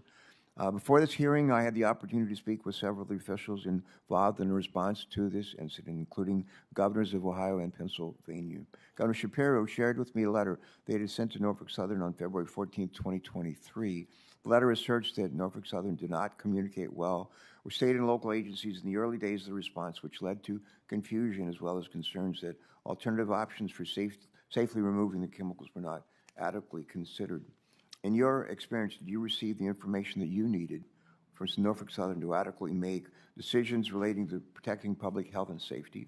Were there any gaps in communications from Norfolk Southern to responding agencies in the first 72 hours of the derailment that may have contributed to distrust within the impacted communities? And if so, has Norfolk Southern satisfactorily addressed any such communications gaps since that time? Ms. Vogel. Mr. Chairman, thank you for your question. I do believe there were quite a few gaps in communication and missteps in the very early hours of following the derailment. I do believe that those gaps in communications have been addressed. I believe the teams are working well together on the ground today. But yes, things could have been handled better in the beginning hours. All right, thank you. Mr. Brewer, same question. Were there any gaps in communications from Norfolk Southern to responding agencies in the first 72 hours or so of the derailment that may have contributed to distress within the impacted communities? And if so, has Norfolk Southern satisfactorily addressed such communications gaps since that time? Thank you. The boots on the ground crews were great to work with. It seems as bosses or management gets there, that's where the communication failures start. And that's probably why we're here today. The decision to go from the 1 tank car to the 5 was jaw-dropping. And that impact, just because of the impact it had. Since then, they did seem to get better, though. All right, thank you. Senator Capito, you're recognized for your questions. Thank you, panel. Yes, ma'am. Thank you. Thank you all for being here, and thank you for your testimony. It's my understanding, this is sort of a table-setting question here, that no one, not the EPA, not the state, not Norfolk Southern, has been making these cleanup decisions in a vacuum, that instead a unified command group of these entities and experts have all had input into these major decisions. So for everybody who's here, could I have a show of hands or whose organization is represented in this unified command group? Do you have a comment? We used to be, Used. up until like last week or so. Okay. EMA is involved, but it's Colombian. Okay, thank you. And then is that a fair assessment that I made forward, that these decisions are not made individually, they're made by the unified command? Just, you can shake your heads, yes, if you don't, if you disagree, you can shake. All right, thank you. So I mentioned in my opening statement, I want to go right to the EPA, to Director Shore, and thank you for being on the ground early. I commended you in my opening statement in your organization. I understand that, and this may be something we get into a little bit later. You got Region 5, Region 3, so within 1,000 feet of Pennsylvania. I'm concerned now about something Senator Vance talked about, and this is the hazardous waste disposal that we're seeing right now. Apparently, there are piles and piles of sitting there right now and not moving. And I understand that facilities in Michigan and Texas that received waste from East Palestine are some of the most qualified in the entire country. The U.S. Ecology Facility in Michigan, for instance, had already accepted 360 tons of soil and 3,000 gallons of liquid in full compliance with their permits. The EPA has stopped. They have failed to give us an answer on what legal authority you used to stop those trucks at the gates of the facility that had already been accepting large volumes of waste. You said in your statement that this is great news because it means the cleanup can continue at a rapid pace. If it's still sitting there, I would say that's a contrarian kind of, that's in opposition of what we're seeing. So all shipments of contaminated soils have been suspended on site to test for dioxins, something that should have possibly been done weeks ago, but there was an insistence, I think, that the dioxin concerns were not as severe as what now you're going back and testing. So let me be clear, this is just, it goes to this whole mixed messages of what's going on here. So help me understand why you have delaying this cleanup efforts, why the piles are still piling up, because any time you get there, it disturbs not just the chemicals, but it brings the odor, and then here comes the lack of trust right back down onto the community. And so could you help me with this? Is it true that most of the remaining contaminated soil is still sitting there in East Palestine, and when are you going to get it out of there, and where are you going to take it? Or I know you're not doing it, Norfolk Southern's doing it. Go ahead. Yeah. Senator Capito, thank you for that. First, I want to thank you for acknowledging the heroic efforts of all the emergency responders who were on the scene within hours, including EPA on-scene coordinators from both Region 3 and Region 5. And I have them at the front of mine every day, and thanks for acknowledging their efforts. Let me report that waste is moving off-site, even as recently as yesterday and today. Where is it going? Where is it going from the site? To a number of facilities that are EPA approved, that have the capacity to receive the waste, that have contracts with Norfolk Southern, and that have gone through our due diligence and a compliance review, which is necessary once federal EPA issued the order and assumed authority for the cleanup work from Ohio EPA. And we did pause to conduct that necessary due diligence and compliance review, because then all the facilities fell under the CERCLA regulations. Norfolk Southern engages facilities wherever they may be to accept solid and liquid waste. It's EPA's responsibility to ensure that the safeguards are in place for that waste in the loading, transport, and unloading, to make sure that they're compliant with our regulations, and to make sure that they have the capacity to take the waste. I can share some good news with you that the results from the dioxin testing that Indiana requested came in yesterday, and they're very low levels. So we expect waste to be moving perhaps as soon as today to other facilities. No option is off the table. Okay, so I'd like to see a list of the facilities, and I'd also like to ask, just quickly, if I can have just another minute, why did you wait a month before you started to order the dioxin testing when the community was asking for this? Was that a decision that you made early on, that it wasn't critical, or how was this decision made? Senator Capito, our air monitoring was searching for primary indicators, such as phosgene and hydrogen chloride, immediately during and after the burn. We detected very low levels, which very quickly went even down to non-detect. Without those primary indicators, it was a very low probability that dioxins would have been created. They are secondary byproducts of the burning of vinyl chloride. But we were listening to the community, and they expressed significant concerns about dioxins. Norfolk Southern has submitted a soil sampling plan. It's undergone review by the Unified Command, and our folks will be out sampling soils for dioxins. There's a meeting with agriculture representatives this afternoon. Yeah, well, thank you. The air issue is obviously 30 days late, is a little bit well past the time when the intensity might have been felt more. But thank you for your answers. Thank you. Thanks for those questions. And I'm now going to take a couple of minutes and ask a few questions that were submitted by Senator Fetterman, who can't join us today. But first question would be to respond with regards to railway safety, the bill that's been introduced by several of our colleagues who've spoken here earlier. And my first question is to Mr. Shaw. In light of the derailment in East Palestine and the subsequent derailment and train crash that both happened in the last week, the National Transportation Safety Board and the Federal Railroad Administration have both announced that they will be conducting investigations into the safety of your company. The U.S. Department of Transportation has called on Norfolk Southern to act urgently to improve your focus on safety. And additionally, I, along with Senators Brown, Casey, and Vance, have introduced a bill that would impose common sense measures to improve rail safety. And Senator Fetterman's question is this: will you commit to supporting the Bipartisan Railway Safety Act and help restore the public's trust in your company? Go ahead.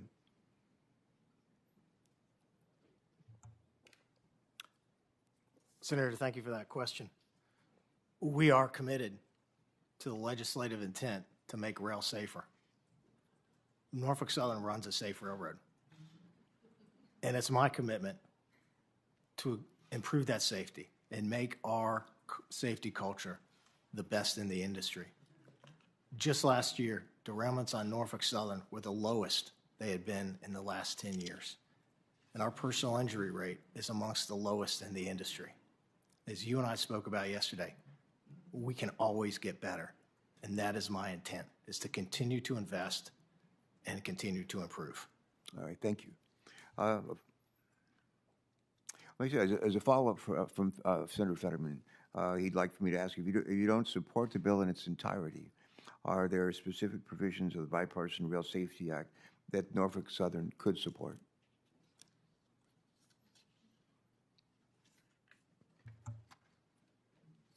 Yes, Senator, there are a number of provisions that we would absolutely support. The rail industry has been in support of tighter tank car standards for a number of years, and I understand that's in the bill. We support more training and more funding for first responders. We support enhanced wayside detector technology.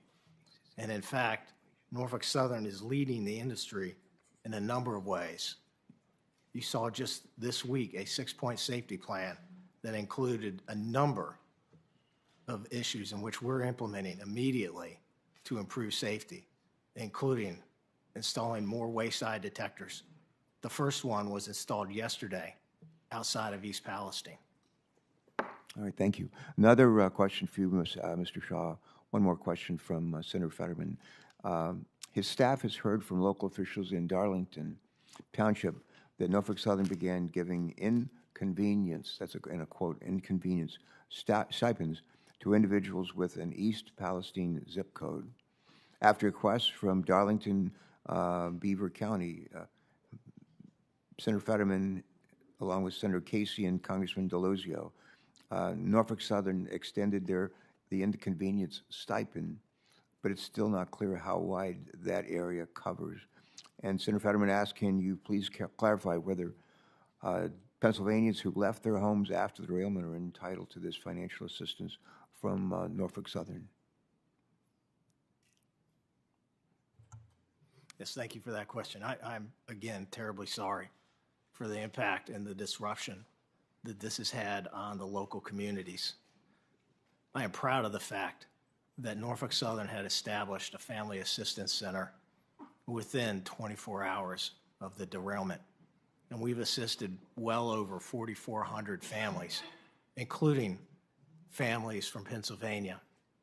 And earlier this week, we announced a much more comprehensive package totaling $7.5 million for Pennsylvania. And again, sir, that's just a down payment. All right. A follow-up to that, Senator Fetterman says he believes they need more insight into how Norfolk Southern coordinated with Pennsylvania agencies in the immediate response to the derailment. And while the national attention has been focused on the Ohio side, this derailment occurred less than a mile from the Pennsylvania border. Pennsylvanians live directly downwind from the chemical release and burn. Question, Mr. Shaw, again, it's Senator Fetterman's question.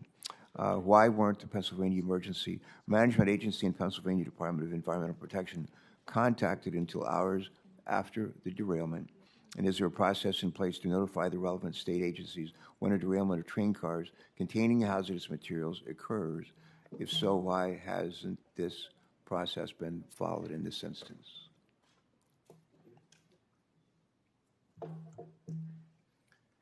Senator, the process that's established is part of the Department of Homeland Security presidential directive that was established in 2003.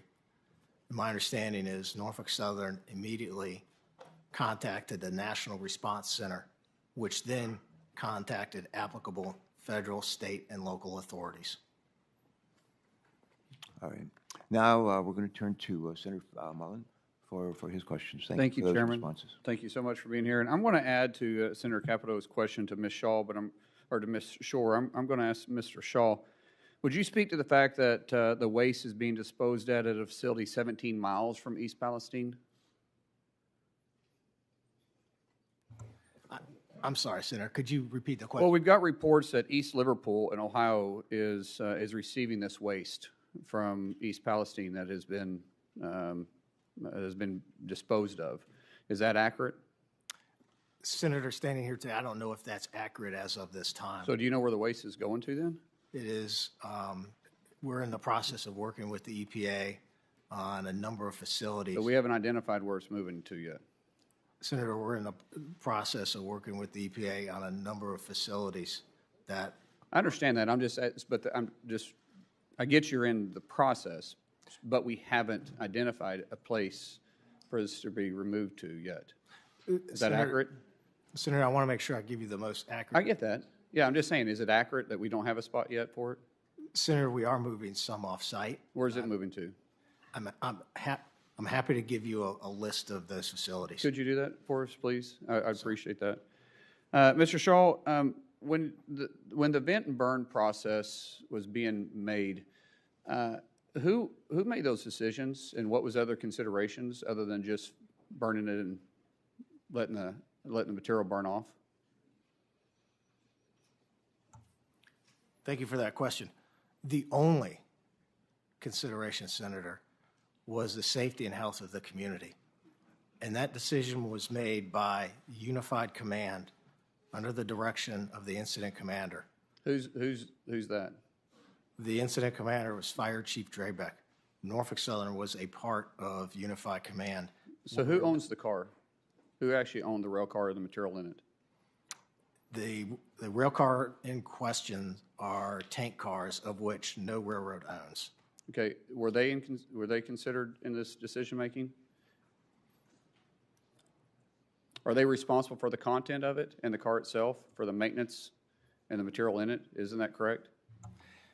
Senator, it's a privately owned rail car, and so the maintenance requirements for that rail car are between the rail car lessor and the customer, and those are private contracts. I'm not privy to. But they're responsible for the content and the car, correct?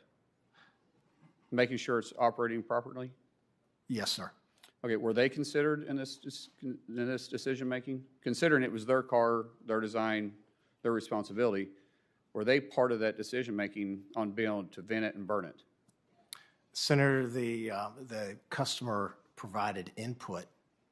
Were they in the room when the decision was being made? Because I've received reports that they weren't. So they weren't in the room? No, sir. Not to my knowledge. I just seen that kind of hard to believe, that considering that it's their car, it's their responsibility, and they weren't even considered before this decision to vent and burn it in the middle of a town. Doesn't that seem like possibly a mistake there? Senator, Unified Command was focused solely on the health and safety of the community. Right. So the people that was in charge of the car should probably have a say in that to make sure we know the best way to dispose of it. My understanding at the time, from talking to experts, was that we were at risk of a catastrophic rupture that would have resulted in uncontrolled release of hazardous materials. But it's my understanding, and I haven't been able to clarify this, that the report that I received was the fact that the car was actually working properly at the time, but the car's owners, the ones that were responsible for it, wasn't consulted before it was burned off. Now, I haven't been able to verify that, but I'm asking these questions because that's the information that I received. And if that's the case, I think that's an area for improvement. Wouldn't you consider that? Senator, I can't comment on the accuracy of that report. I'm not aware of that. But I'm saying if it's accurate, if that was accurate, wouldn't you consider that's a place that we could probably learn from? I think the primary concern was the health and the safety of the community. Sir, I get what you're saying, and I'm not trying to be disrespectful to you. But I'm saying is if all parties that's responsible for that car should have been part of that decision-making, and because I believe they would probably be saying that they would be concerned too. I think everybody in this room will say that we're concerned about the health and safety of others. That's a gimme. So there's no point in repeating that. I'm just saying, how can we learn from this going forward? If they weren't in the room during the decision-making, and yet it was their car, and the report may be accurate that the car was actually working functionally correctly, because those cars are designed for this kind of incident, that the option to vent and burn may not have been the best option if we didn't consider all other options first.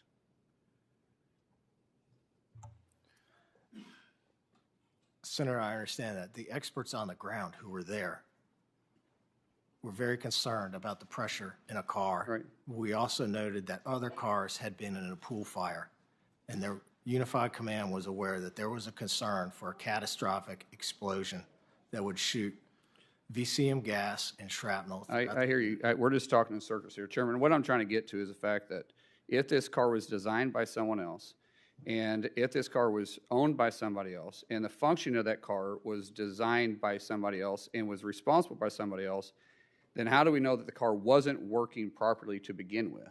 And that's a question that needs to be answered, because someone may need to be held responsible that made the decision to burn this off. Because some of this and a lot of this could have been prevented. With that, I'll yield back. All right. Thank you very much for those questions. And Senator Cardin, you're next. Thanks. Thanks for joining us, man. Well, first, Mr. Chairman and Ranking Member, thank you very much for scheduling this hearing. I want to thank all the witnesses that are at the table. And yes, I am very concerned that this was a preventable accident, preventable circumstance. The safety standards should have been able to deal with this. There needs to be full accountability. We need to make changes moving forward. We have concerns about corporate responsibility and decisions made at the corporate level. All that are areas that are of grave concern, I think, to every member of this committee. I represent the state of Maryland. The Ohio River may not flow through the state of Maryland, but its watershed does impact water in Maryland. So I'm interested, if I can, Mr. Harrison and Ms. Vogel, if I can get your understanding of how you're monitoring the quality of water as a result of this incident. What concerns me is that we have more extreme weather events that are occurring in our communities. And as you're doing your monitoring, what precautions are you taking for extreme weather events that are likely to occur, and the impact that that could have, not just on Ohio and Pennsylvania, but perhaps even on Maryland, as it relates to water quality or even air quality? Thank you, Senator, for that question. I will speak to the work Orsenco has been doing to protect the Ohio River drinking water supply, and it really hinges on our great organics detection system, which is a number of scientific instruments, including 6 that are GC mass specs, which are very sophisticated instruments. We've been able to calibrate those for the various chemicals that we were able to detect, and those continue to operate. So in addition to being able to utilize those for one-off sampling that we did as we tracked the spill remnants all the way through over 700 miles down the Ohio River, we're continuing to operate those. Actually, our drinking water utilities are continuing to operate those on a daily basis. And so that system remains in operation and will continue to be in operation as long as necessary. So we're able to detect those chemicals and any threads that might come through rain. I am involved in Unified Command, except for today, and we have anywhere from 2 to 3 meetings a day, and we are abreast of the on-site conditions that may occur. In last week's rain, for instance, we were able to demonstrate with our equipment that we did not detect any of the chemicals of concern. And in regards to groundwater sources? We do not work in the groundwater arena. Our compact focuses on surface water. Ms. Vogel, can you add to this? Senator Cardin, thank you for your question. We appreciate the work of Orsenco. My team on the ground from AEP Ohio is sampling the surface water every single day. We're taking samples in 20 different locations. We have a website set up, an interactive map where you can see exactly where we're sampling and what we're sampling for. It's a broad array of chemicals of concern, but also volatile organic chemicals generally. We're posting those results. We're continuing to see dilution of the chemicals of concern.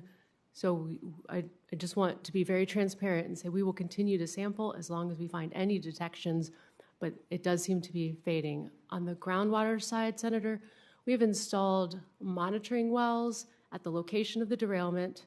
We've also installed sentinel wells near Sulphur Run and Leslie, between them and the municipal well field, so that we will be able to test those on a weekly basis and know if there are any contaminants that might be approaching any groundwater or drinking water. And are you being totally transparent as you are doing this so that those of us that have concerns, particularly about impacts of extreme weather events, will be able to get contemporary assurances that the monitoring is being done? Yes, Senator. It's the number one priority of the team on the ground to prevent any additional releases through rain events or, of course, from going any further than the initial contaminated area. That is our number one goal with water management right now. But in terms of transparency, we're posting full lab results the minute we get them. The governor's very committed to being transparent and providing all of the information that we have when we have it. Thank you. Thank you, Mr. Chairman. Yes, and thank you very much for joining us today. I was told that Senator Ricketts is next in line, and if you're ready, I yield to you. Thank you. Thanks for joining us. Thank you very much, Mr. Chairman. And thank you to all the panelists for joining us here today. And, of course, Nebraskans are praying for the people of East Palestine and this terrible tragedy. We've got a number of railroads that go across our state as well, and so we're praying for a good outcome here with regard to the cleanup. Ms. Shore, I'd like to address my first couple questions to you. I'm sure you agree that Americans deserve timely and helpful updates when it comes to an environmental catastrophe, right? Yeah. She nodded yes. Okay, great. And you agree that Americans should be confident when they return to their homes that they're safe to return to, right? Okay. So what are some of the things that the EPA has learned from with your response here that you would use to be able to improve going forward with regard to, you know, we've heard how the people of East Palestine are not believing what the government's saying. What can the EPA do, or what have you learned from this to be able to help for the next incident, to be able to help the people of that community get the information, feels like it's safe to return to their homes? Thank you, Senator Ricketts. And first, let me say I bring greetings from your sister, Laura, who's been a longtime friend of mine back in Illinois. And to your question, we are still enmeshed in the cleanup of the derailment, and that's our primary focus. We need to clean up the site, get the contaminated waste out of there, and then focus on the longer-term remediation. There will be an after-action report, and we'll be able to drill in on what lessons we can learn and how we can do better. But right now, we need to clean up this site as safely and quickly as possible and ensure that the necessary safeguards are in place to protect human health and the environment. All right, thank you, Ms. Shore. Mr. Shaw, I'm going to ask you basically the same questions. So I'm sure you agree that Americans should have timely information when there's a catastrophe like this, right? Yes, sir. It's an emotional issue, and it was a devastating derailment for the folks of East Palestine. That's one of the reasons that we set up our Family Assistance Center within 24 hours and have served 4,400 families. We've also established a website, nsmakingitright.com. That's based on feedback that I've gotten from the community as I've walked around and talked to people. They want more information, sir. Yeah. And so I'm sure you agree that people want to know when it's safe to go back to their homes as well. What has Norfolk Southern learned from this that would help them to be able to provide that information to people so that they can feel comfortable in going back into their homes and they're getting the proper information in a timely way? What have you learned about what you would do differently going forward? You know, Senator, in the immediate aftermath of this derailment, we had air monitoring in place. We had water monitoring in place. We've been collaborating with the EPA. My understanding is all the tests have shown that the air is safe and the water is safe. Senator, to your point, when we set up our website, I asked the citizens of East Palestine for feedback. I asked them to tell me how we could make it better. And what they have asked for is information on that website on the results of those air tests and the water tests. And Senator, I've also made sure that we point folks to the results of the Ohio EPA and the federal EPA air and water tests. They're the experts, and we're here to support them. Mm-hmm. So is there anything in hindsight that you'd say, hey, we should have done this better when it comes to how we're communicating with the people of East Palestine?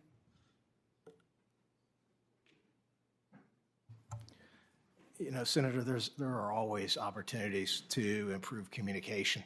I was there very soon after the derailment. I immediately went to the Norfolk Southern's Family Assistance Center, and I immediately went to the Red Cross shelter. And I told them who I was, and I told them the company I represented. I made sure they knew that I was the CEO of Norfolk Southern. And I also made sure that I asked if they were getting everything that they needed from Norfolk Southern. All right. Thank you very much, Mr. Shaw. I yield back. Thanks, Mr. And I think Senator Sanders, you're next. Thank you very much, Mr. Chairman. Let me thank the panel for being with us today. Mr. Shaw, you indicated in response to a question from the chairman that you, quote, "I'm committed to doing what's right," end quote. Well, I think all of us are committed to doing what's right, but the devil is in the details. Mr. Shaw, Wall Street, about a decade ago, in order to increase the profits they were earning in the rail industry, implemented a program called Precision Scheduled Railroading. The result of that is that Norfolk Southern reduced its workforce by almost 40% over 6 years. Meanwhile, in fact, Wall Street's goal was achieved. Profits soared for Norfolk Southern. You made over $3 billion in profits last year. I have been told by workers who work for your company and other rail companies that they are now being asked to do more work with fewer workers, and that includes safety inspections. So well before this disaster in East Palestine, we have been told about the potential safety hazards. Will you make a commitment right now to the American people that you will lead the industry in ending this disastrous precision scheduled railroading, which has slashed your workforce and made railroading much less safe? Yes or no, will you make that commitment? Senator, I understand your concern, and I share that concern. And if you'll permit, I have a couple points on that. I became CEO in May of last year. Ever since that point, Senator, we've been on a hiring spree. The number of employees at Norfolk Southern today is 1,500 more than it was this time last year. You'll forgive me, I don't mean to be rude. We just don't have a whole lot of time. Yeah, I understand that, but you will not deny what you're trying to do is rebuild from the massive layoffs that took place. My question back to you again. Wall Street, not the industry, imposed this on the industry. Wall Street said, we're not making enough money. Cut workers, cut workers, cut workers, even if it endangers safety. My question to you, very simply, sir, will you lead the industry in doing away with precision scheduled railroading? That concept. Senator, in December of last year, I charted a new course in the industry.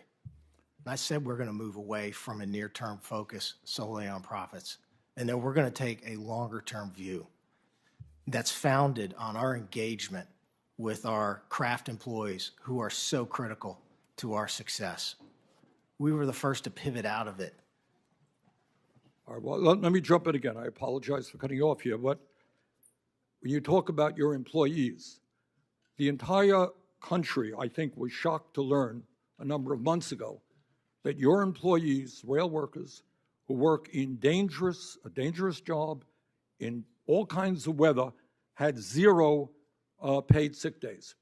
Now, I know that is beginning to change, but I would ask you, given the fact that Norfolk Southern provided $10 billion in stock buybacks recently, can you tell the American people and your employees right now that in order to improve morale in your workforce, that you will guarantee at least 7 paid sick days to the 15,000 workers you employ? I do know you've made some progress.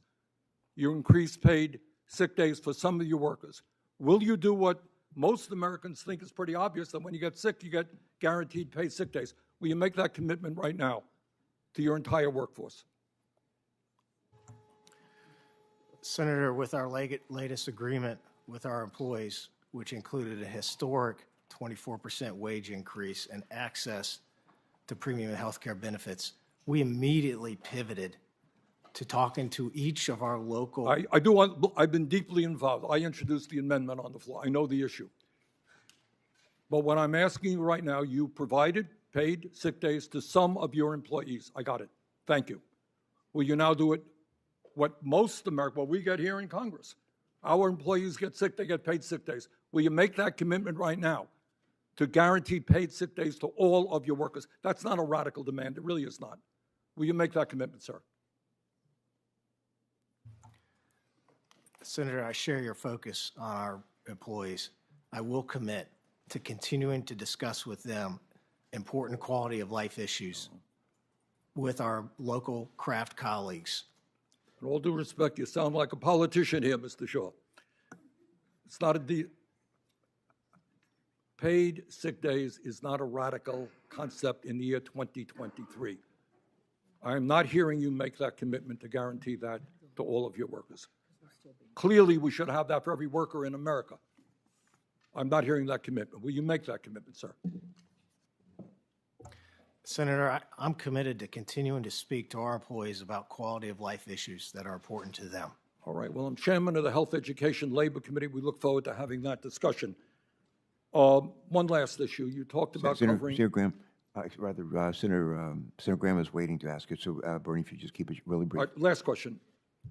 You talked about covering the needs of the people of East Palestine. Does that include paying for their health care needs? All of their health care needs?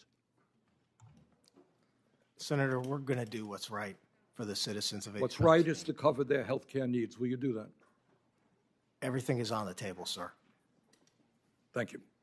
All right. Thank you, Senator Sanders. Senator Graham. Let's just sort of continue what Senator Sanders was talking about. This hearing is designed to make sure that this doesn't happen again. Is precision scheduling, what was the phrase that Senator Sanders used? Precision scheduling? What is it? Precision scheduling railroad. Okay. Did that have anything to do with this accident directly? Senator, thank you for that question. The NTSB report said the Norfolk Southern crew did everything that they were supposed to do, and I personally thank them for that. Okay, so let's get back to what we're here for, is try to solve the problem in front of us. What caused this? Senator, the NTSB report is still ongoing. I'm not waiting to act. It wasn't lack of personnel, right? There was no indication that it was lack of personnel. Or that they did anything wrong? The NTSB specifically said there's no indication that the NS crew did anything wrong. Okay, when we find out what happened, let's try to fix it. And we can talk about paid leave, and I think I may have actually voted for Bernie's amendment. I don't quite remember. But I want to focus on the moment we have here. How many times have you been to East Palestine? Senator, I've been there 5 times. Ms. Shore, have you been there? Senator Graham, I've spent 11 out of the last 30 days in East Palestine. Okay. Do you think you benefited from having been there and listened to the people? Very much so. What about you, Mr. Shaw? It's, yeah, it has really helped me. Yeah, it's good.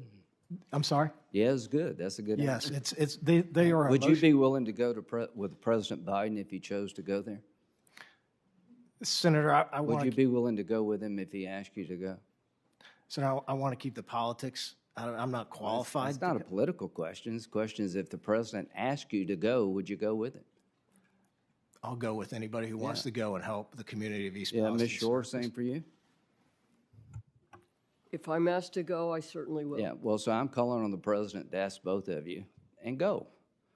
What's the downside of talking to people about going through a big trauma? I'm not, him going there doesn't fix all of the problems, but I think it's a step in the right direction. And I just wish you would go there so we could all work to solve the problem. The more we know, maybe I should go there. The bottom line is, would either one of you have a problem living there full time, given the condition on the ground? Do you feel it's safe to continue to reside in this town? Mr. Shaw? Senator, the EPA and the Ohio EPA have very high standards, and I trust their testing. And would you live there, given what you've seen? yes, sir. Okay. I believe that the air is safe. I believe that the water is safe. There are hundreds of tests. Okay. There are millions of data points. Okay. They all boot to the same thing. And I genuinely enjoy my conversations with the folks at East Palestine. Yeah, I'm sure they're traumatized, and every time somebody shows up, it's probably good. Ms. Shore, do you agree that it's a safe place to live? Senator Graham, science is EPA's North Star, and we follow the science. And I drunk the water there. I drink it every time I go to town. Okay. Because the scientific data shows that it's safe. Okay. As does the air. That's good. Ms. Vogel, you're from Ohio. Have you been there? I've been in East Palestine since February 3rd, with the exception of 5 days. Real dedicated effort here. Do you think you've been enriched by these visits? Has it helped you? Yes, Senator. Do you think you've learned more about the problem having talked to these people? Unquestionably. Would you have a problem living there now? I mostly do. You do have a problem living there? I mostly live there. Okay, Senator. so you're okay? Yes, sir. Okay. My team and I good. have been there. Okay, good. Well, the so last month. let's do what we can to make sure it's safe to live there. Let's make sure that we help these people. If they have medical needs, let's meet them. And let's find out what happened and try to fix it the best we can. Does that make sense to everybody on this panel? Okay. So whether or not we need to change overtime laws, we'll talk about that. But what I want to do is make sure that this committee understands that if you live there, everybody here believes it's safe to live there. I feel better about that. That the railroad company, the people operating the train, are not accused of being at fault. So let's find out what happened and fix it. And again, you have two senators from Ohio. They're putting together a product. I want to help them the best we can. And I'll just end where I began. I think the president would serve himself and the country well to go there. So please go. So, Graham, is that it? Is that it for you, my friend? All right, thank you. All righty. Before I turn to Senator Whitehouse for his questions, let me ask unanimous consent to enter into the record various materials detailing Biden administration's focus on safety and negligence to the community. We've heard allegations that the Biden administration is sacrificing safety. That's simply not consistent with what has happened in East Palestine or the Biden administration's numerous efforts to improve safety both before and since the accident. I want to ask unanimous consent to submit for the record various materials detailing the Environmental Protection Agency's immediate and ongoing response to the accident, as well as a document describing the Department of Transportation's immediate response to the accident, including the pipeline and hazardous materials safety administration activities, and a document showing concrete steps to strengthen rail and hazardous material safety that Secretary Buttigieg has directed the Department of Transportation to take since the derailment, and EPA's proposed rule to strengthen hazardous material management and accident prevention under the risk management program. And last but not least, I'd also note that President Biden called the Ohio and Pennsylvania governors in the first 48 hours offering assistance without objection. Mr. Chairman, while we're in unanimous consent mode, may I ask unanimous consent to add to what you've asked two articles, one titled Ohio Train Derailment as a Reminder of Plastics Dangers, another entitled This Deadly Chemical Should Be Banned, and then a pair of articles related to the contractor that has been hired by Norfolk Southern, one entitled Oil Companies Rely on Controversial Firm to Rebut Colorado Health Study, and another entitled The Checkered Past of the Contractor Monitoring the Air in East Palestine, and that would be supplemented by a letter from our new colleague, Peter Welch, back in his days as a House member responding to the oil spill, expressing concerns about this company, CTEH. If I could add those to your list of UCs, that'd be helpful. Is there objection? Hearing none, so ordered. Next, Senator Whitehouse, I think you are recognized for questions. Great. Thank you. Mr. Shaw, the news is reporting that there's just been a significant derailment in Alabama of one of your trains. I certainly hope that all of your team and anybody in the vicinity is safe and well. You may need to look into that, but I wanted to mention that. I'm interested in my questions in the extent to which politics has played a role in this situation. In 2015, the federal government issued a new regulation requiring trains like yours that carry certain dangerous substances to be equipped with electronic brakes. Along with other industry stakeholders, Norfolk Southern stated that the regulation was, quote, not in the public interest, and the industry successfully got the regulation watered down. Just 3 years later, the Trump administration fully repealed the regulation. And I will ask you a question for the record for your attorneys and staff to reply to about for all communications between your company and your trade association with the Trump administration relative to that repeal. You don't have to respond now. That's just a coming attraction through our QFR process. I also note that since 2002, the rail industry has spent more than $650 million on federal lobbying, with another $60 million spent on state lobbying. The 5 largest spenders were the Association of American Railroads, your major trade group, BNSF Railway, CSX Corporation, Union Pacific Corporation, and you can answer for me, who was the 5th big spender? I'll give you a hint. It's Norfolk Southern. Do you know how much it was that Norfolk Southern spent on lobbying during that period? No, sir, I don't. Okay. For the record, $69 million. Norfolk Southern lobbies through the National Association of Manufacturers as well. Do you, by any chance, know how much Norfolk Southern gave to National Association of Manufacturers in 2016 and 2017 when it was opposing the braking regulations I mentioned? Senator, I will note that the NTSB, Chair Hamady specifically stated that the braking regulation that you referenced would not have had an impact on this derailment. Okay, and will you answer my question? Do you know how much you spent against that regulation? No, sir, I don't. I also know that the government's own GAO and the National Academies of Science indicated in 2016 that the Department of Transportation's, or the FRA's review of ECP brakes was unjustified.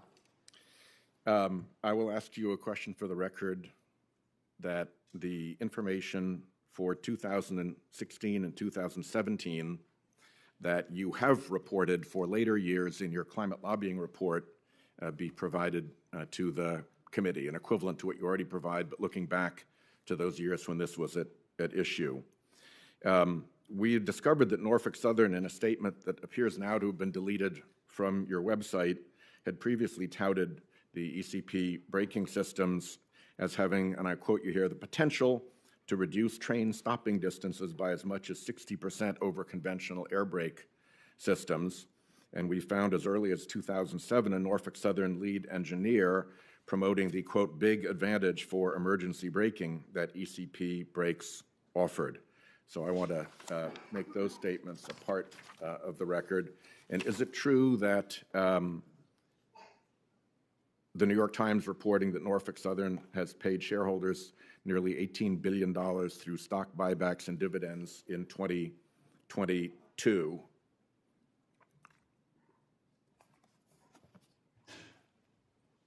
The New York Times is reporting what, sir?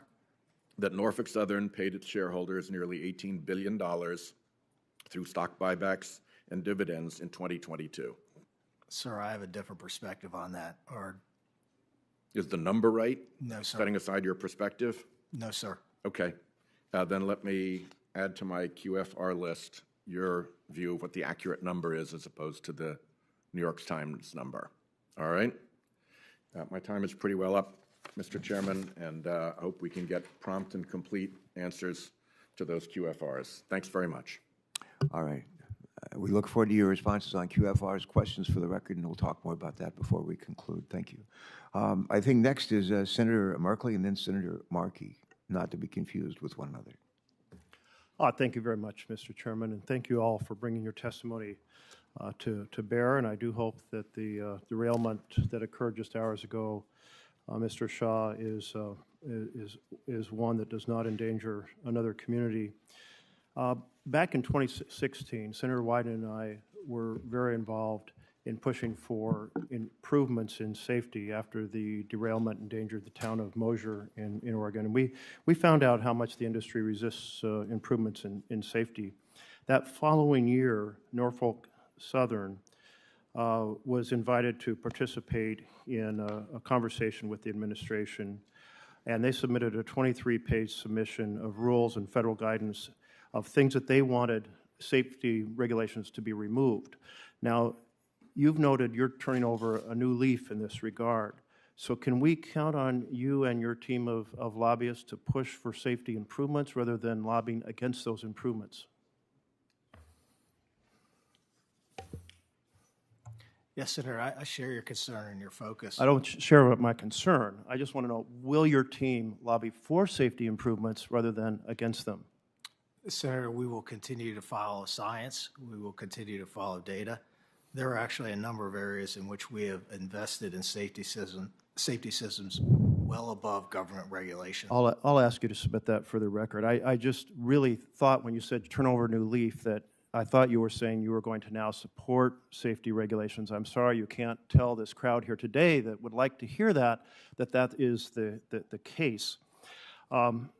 3 years ago, Norfolk Southern cut 5 positions in East Palestine that oversaw maintenance of equipment detectors that are used to determine or monitor boxes that measure, sometimes they're called hot boxes, that measure things that are going wrong on the track, including bearing temperature.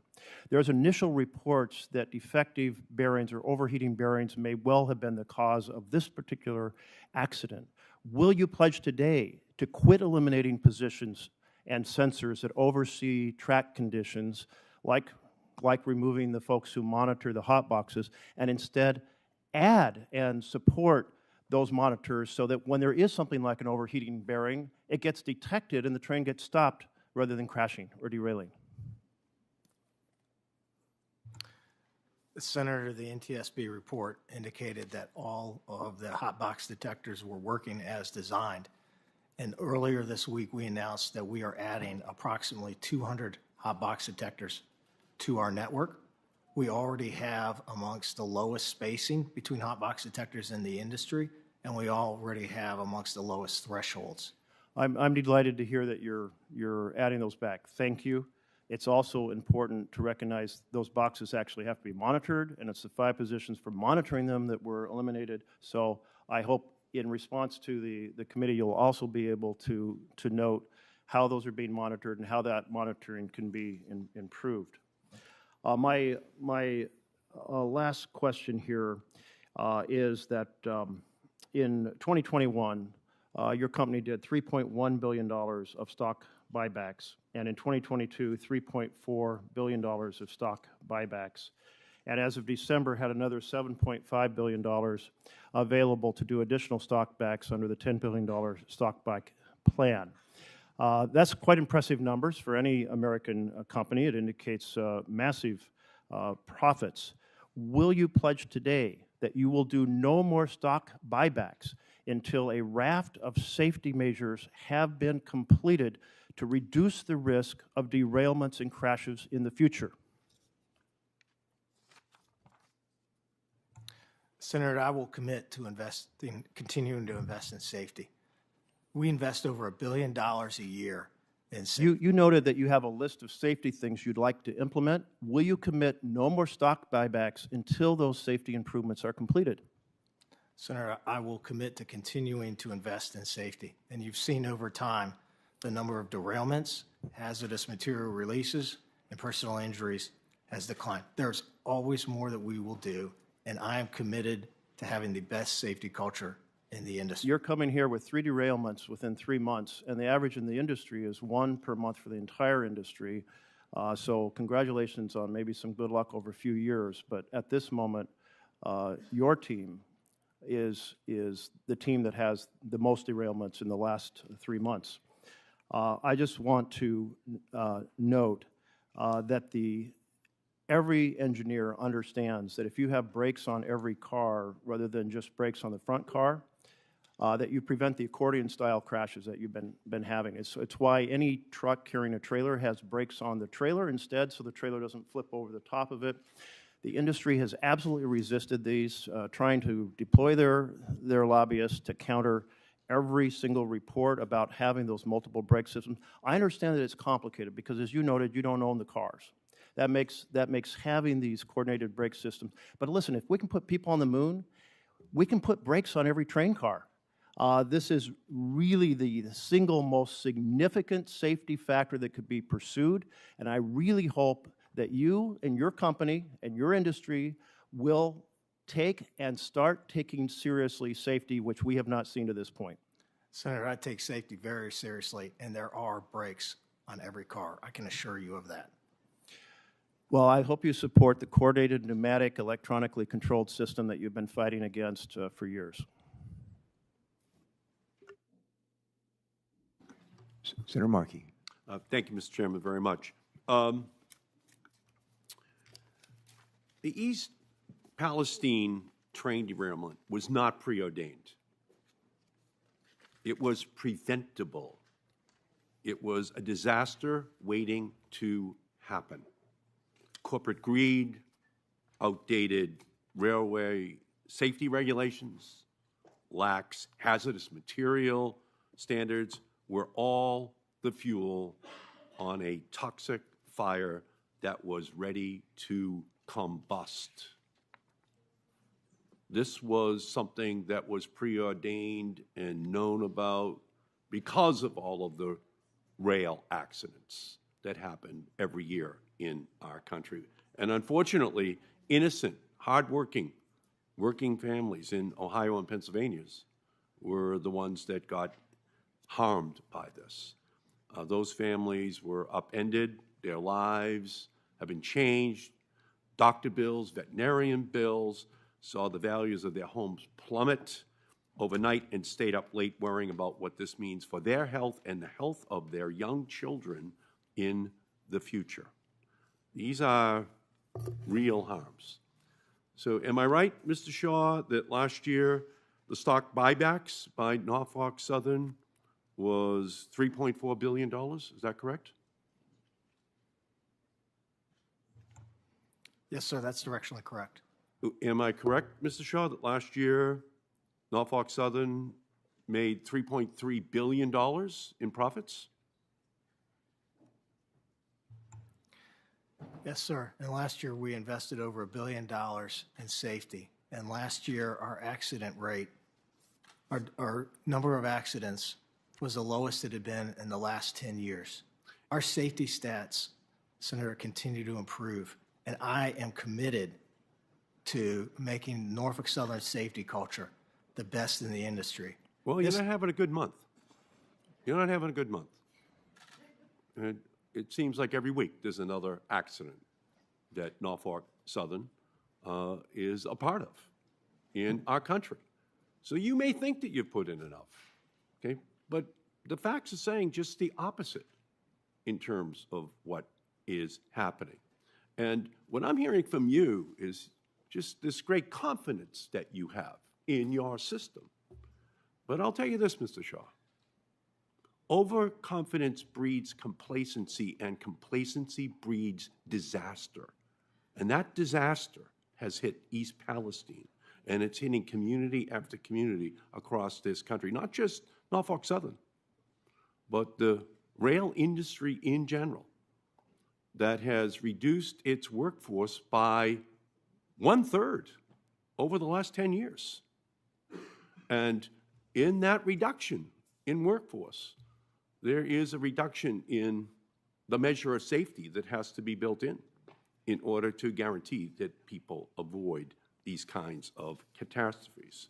So let me ask you, Mr. Shaw, about a decision that your company has made. You've chosen an arbitrary 1 mile radius from the disaster site for people to qualify for assistance, meaning some families who breathe the same air, drink the same water, aren't getting the same help. Mr. Shaw, will you commit to providing financial compensation to all affected people, including those who live outside your arbitrarily chosen 1 mile radius around the derailment site? Senator, we've made our Family Assistance Center and payments available to folks within the zip code, within Darlington Township. We've committed. Will you commit to helping those people outside of the 1 mile radius? That's my question. Yes or no? Senator, we already are. You already are? Yes, sir. All right. Well, that's not clear. Okay. Will you commit to compensating affected homeowners for their diminished property values? Senator, I'm committing to do what's right. Well, what's right is a family that had a home worth $100,000 that is now worth $50,000 will probably never be able to sell that home for $100,000 again. Will you compensate that family for that loss? Senator, I'm committing to do what's right. That is the right thing to do. These are the people who are innocent victims, Mr. Shaw. These people were just there at home, and all of a sudden, their small businesses, their homes are forever going to have been diminished in value. Norfolk Southern owes these people. It's an accident that is basically under the responsibility of Norfolk Southern, not these families. When you say do the right thing, will you, again, compensate these families for their diminished, lost property value for homes and small businesses? Senator, we've already committed $21 million, and that's a down payment. That is a down payment. Will you commit to ensuring that these families, these innocent families, do not lose their life savings in their homes and small businesses? The right thing to do is to say, yes, we will. Senator, I'm committed to doing what's right for the community, and we're going to be there. What's right for the community will then be balanced, which is what we can see from your stock buybacks, by what's right for Norfolk Southern. And that's going to be to sue, to fight, to resist full compensation for these families. That's the pattern we've seen over the last 10 years in your 1/3 reduction in workforce with its natural concomitant reduction in safety. Okay, then I'll go to you right now. We're not hearing the right things today. These families want to know long term, are they just going to be left behind? Once the cameras move on, once the national attention dies down, where will these families be? I think they're going to be in the crosshairs of the accountants of Norfolk Southern saying, we're not going to pay full compensation. That's why we're going to stay on this case until everyone in East Palestine is given the justice which they deserve. We have Senator Padilla is up next. Just by way of explanation, we're in the middle of 2 votes, so that's why we're sort of ping-ponging a little bit. Sorry for the disruptions.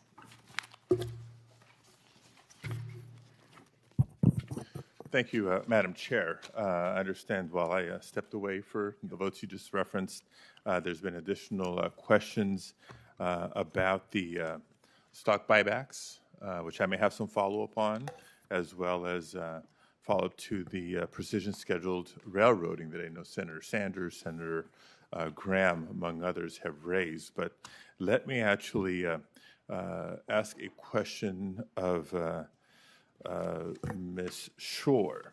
Let me just find my place here. In the spirit of holding polluters accountable. So we know what brings us here today is the incidents, plural now, in East Palestine. But I think we can all agree that we need to hold polluters accountable. And I have strong feelings about this personally, having dealt with the fallout of the federal government failing to hold companies accountable for environmental crimes and leaving communities holding the bag.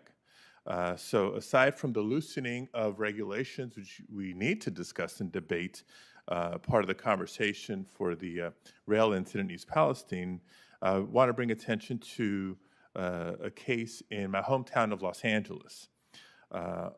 Under the Trump administration, the EPA, your predecessors, the agency you're part of leading, along with the Department of Justice under the Trump administration, supported a bankruptcy plan that let the corporate polluter known as Exide evade criminal liability and responsibility to clean up decades of toxic dumping, and as a result left California taxpayers on the hook for the largest environmental cleanup in our state's history.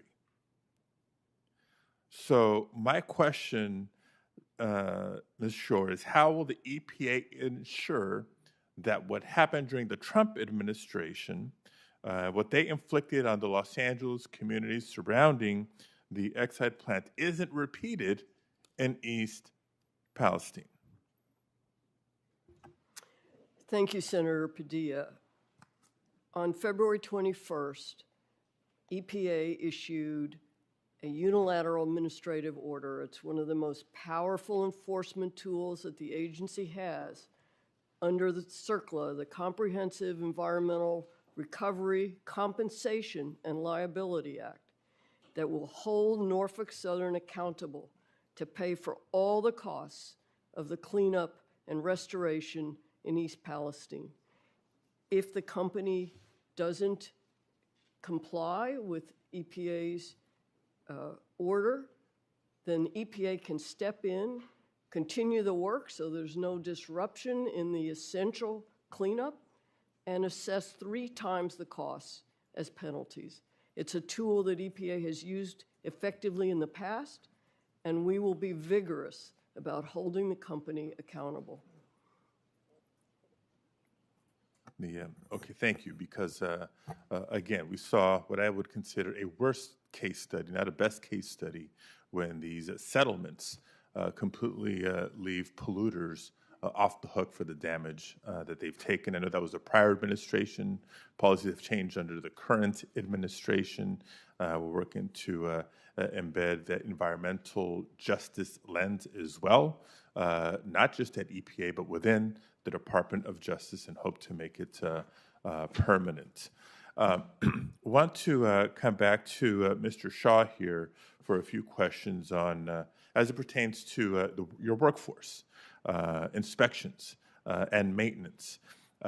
You recently announced that Norfolk Southern would be deploying more wayside detection and hotbox detector technologies as part of the safety plan.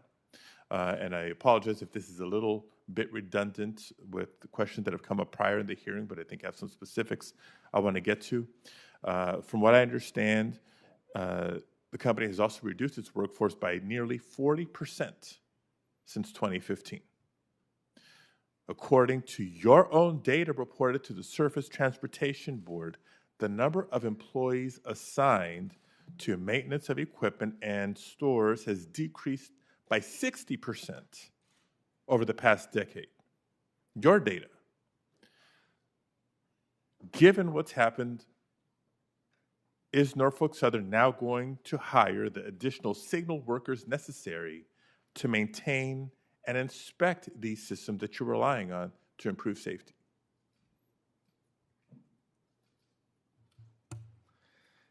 Yes, Senator, thank you for that question. The NTSB report was very clear that our hotbox detectors were working as designed. We have taken it upon ourselves to install more hotbox detectors as needed. Senator, I became CEO of Norfolk Southern 10 months ago. And Senator, ever since then, we've been on a hiring spree. We are aggressively hiring employees. Right now, our pipeline of conductor trainees is amongst the highest in our history. and I'm not going to stop. So let me be specific. You say you're on a hiring spree. I want to be specific to the signal workers necessary to maintain and inspect the systems. Senator, if we need to hire more signal workers to maintain and inspect the signals, we will absolutely do. Let me ask you this question, and I don't know if you've worked the line or at least walked the line, but how many sensors or length of track are assigned to each worker? Senator, I don't have that specific information. Do you know if workers are specifically dedicated to the inspection and maintenance of these technologies, or if it's just one on a long list of responsibilities they may have in the course of a day? Senator, I don't know the specifics to that. I'm happy to get that information to you. Well, let me tell you why I ask. According to the AFL-CIO's Transportation Trades Department, the amount of time carmen have to inspect each car in a train has been reduced by 2/3, from 3 minutes to now just 60 seconds per car. 60 seconds. Do you know how long it takes to walk the perimeter of a single car? You think 60 seconds is enough to not just walk the perimeter of that train car, but does that leave enough time for an actual thorough inspection? Because I can imagine that this gives us the confidence that carmen have the time to conduct that thorough inspection to identify or find any potential defects before the cars are sent back into service. So I know initial reviews and studies have said the sensors were or weren't working, as you mentioned, but the investigation is not complete, right? NTSB is still doing some follow-up work. So sorry to drill down on a specific, but these specifics matter. And it's not just the technologies, it's the workforce necessary to install, to maintain, and to ensure that they're properly functioning. And to me, it just falls into the greater pattern that we've seen of the past decade. Workforce overall reducing, corporate compensations to stock buybacks on the upswing when the workforce that keeps the trains running and running safe is what's being compromised. I know my time is up. Thank you, Madam Chair. Senator Stabenow. Thank you very much, Madam Chair, and thank you to everyone for being here. This is obviously incredibly serious. Mr. Shaw, Norfolk Southern's lack of transparent communication with impacted states, I'm specifically thinking of Michigan now, during the cleanup process concerns me. Do you think it was acceptable that the company started moving toxic waste from East Palestine to Michigan without notifying Michigan officials?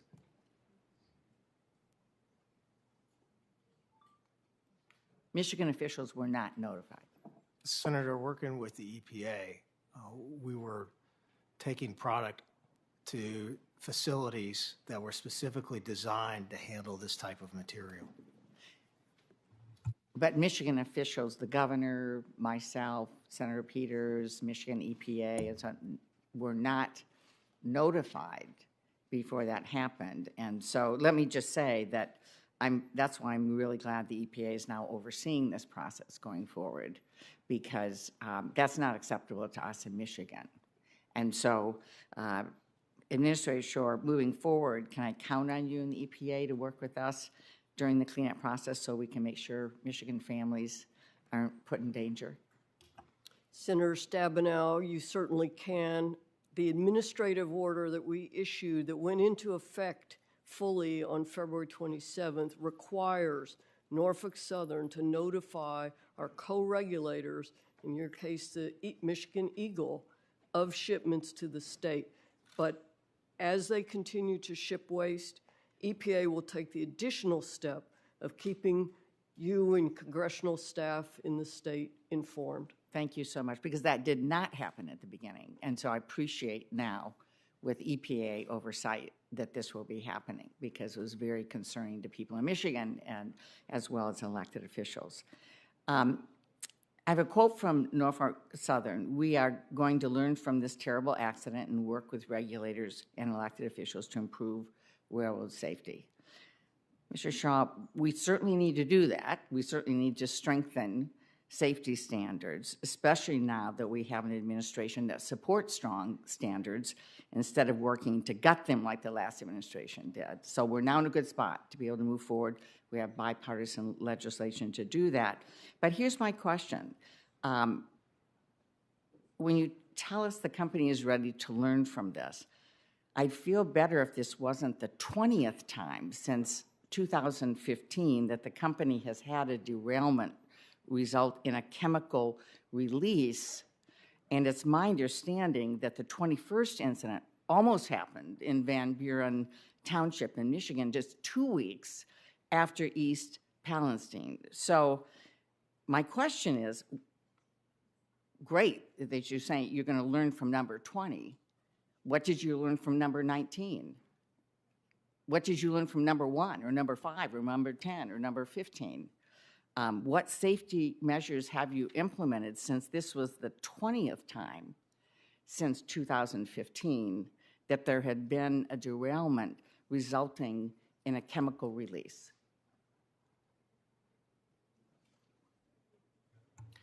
Senator, I think that's the right thing to focus on, and I'm focused on it too. We invest over $1 billion a year in safety, and you've seen over time the number of derailments and hazardous material releases and personal injuries decline. We will continue to get better, and I'm committed to creating the best safety culture in the industry. Just this week, we announced several new initiatives to enhance safety, which included more hot box detectors across our network, partnering with other railroads to share best practices on hot box detector technology. We are also putting up a machine visioning portal that can catch things that the human eye can't, developed in partnership with Georgia Tech.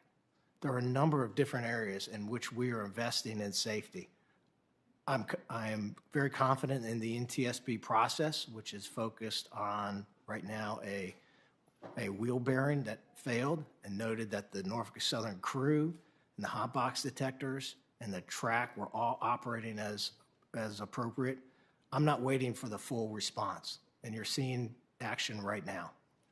I appreciate that. I think it's probably hard for families and businesses in East Palestine to hear this, though, when if that had been done in response to number 18 in the derailments, or number 15, or number 4, or any of those, we wouldn't have had number 20, which is what's happening to the community right now. And my heart goes out to them and what they're having to deal with, and frankly, having had these different but similar situations with toxic substance in Michigan and so on. This is going to take a long time for them to be able to recover.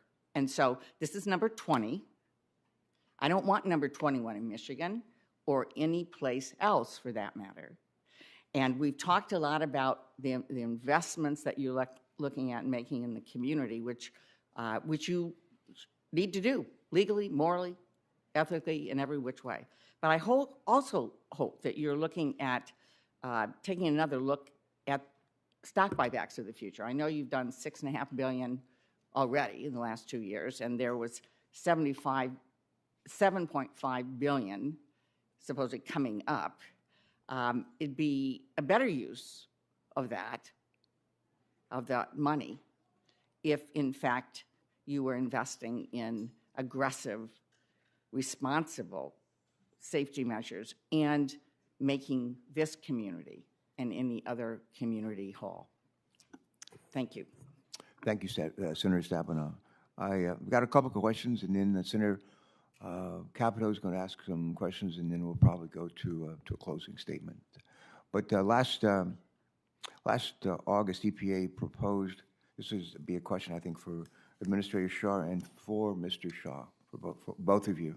But last August, the EPA proposed to amend its regulations for the risk management program, as you probably know, which is an important program to help businesses avoid and address hazardous chemical accidents. EPA's proposed changes would improve the accident prevention program, enhance emergency preparedness, and increase public availability of chemical hazard information. The goals of these changes is to improve public awareness, and to improve preparedness and to improve safety.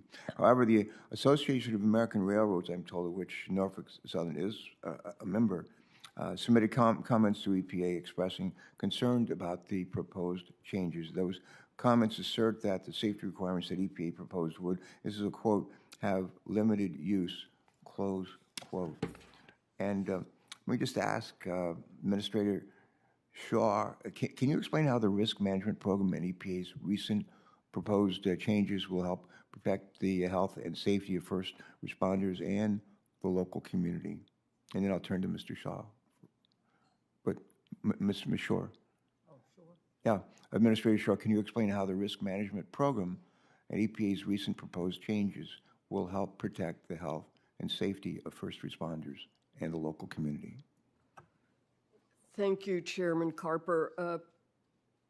Certainly, accident prevention is a top priority at EPA. The risk management program rule has been successful in reducing the frequency of accidental releases at regulated facilities.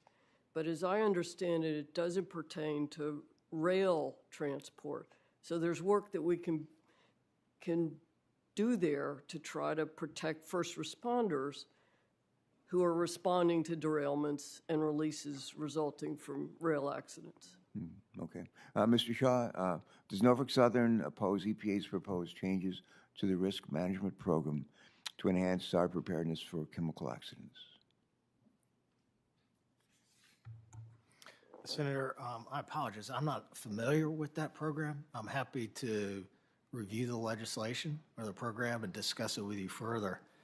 I have a sincere appreciation for the first responders from Ohio and Pennsylvania, some of whom are joining me on this panel, and West Virginia, who ran to the scene. As a result, we just announced yesterday a regional first responder training center that will support the first responders of Ohio, Pennsylvania, and West Virginia. And every year, we train approximately 5,000 first responders, and so we are committed. Is that in the states in which you operate? Yes, sir. No. Okay. All right. Last question. This is really a question for all of you, and Mr. Brewer, I'll start with you. And but the question's for all witnesses.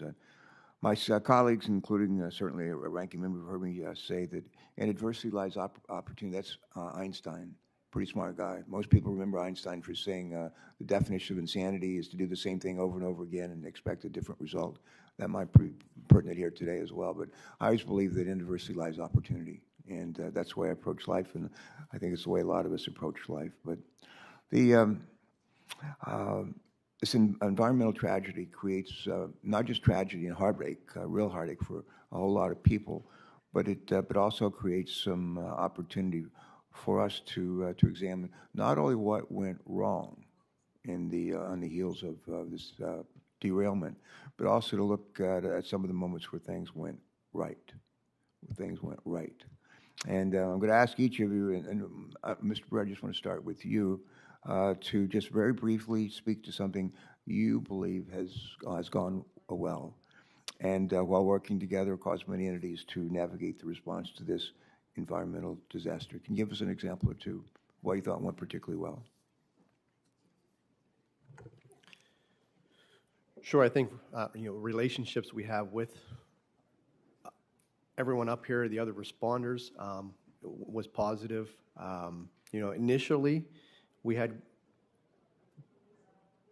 good relationships, good communications with as I said, the boots on the ground. It may not be that way whenever the boss has gone on scene, and I said that. But and as Mr. Shaw said, training, collaborative training from the railroads is something that positive will come out of this, I think. All right, good. Mr. Harrison, same question. Share with us something you think has gone well and needs to be lifted up. Go ahead. For Sanco, the success of our partnership investment in planning, building the organic detection system, training our staff. This was not a unique response. We get several hundred reports of potential spills a year from the National Response Center.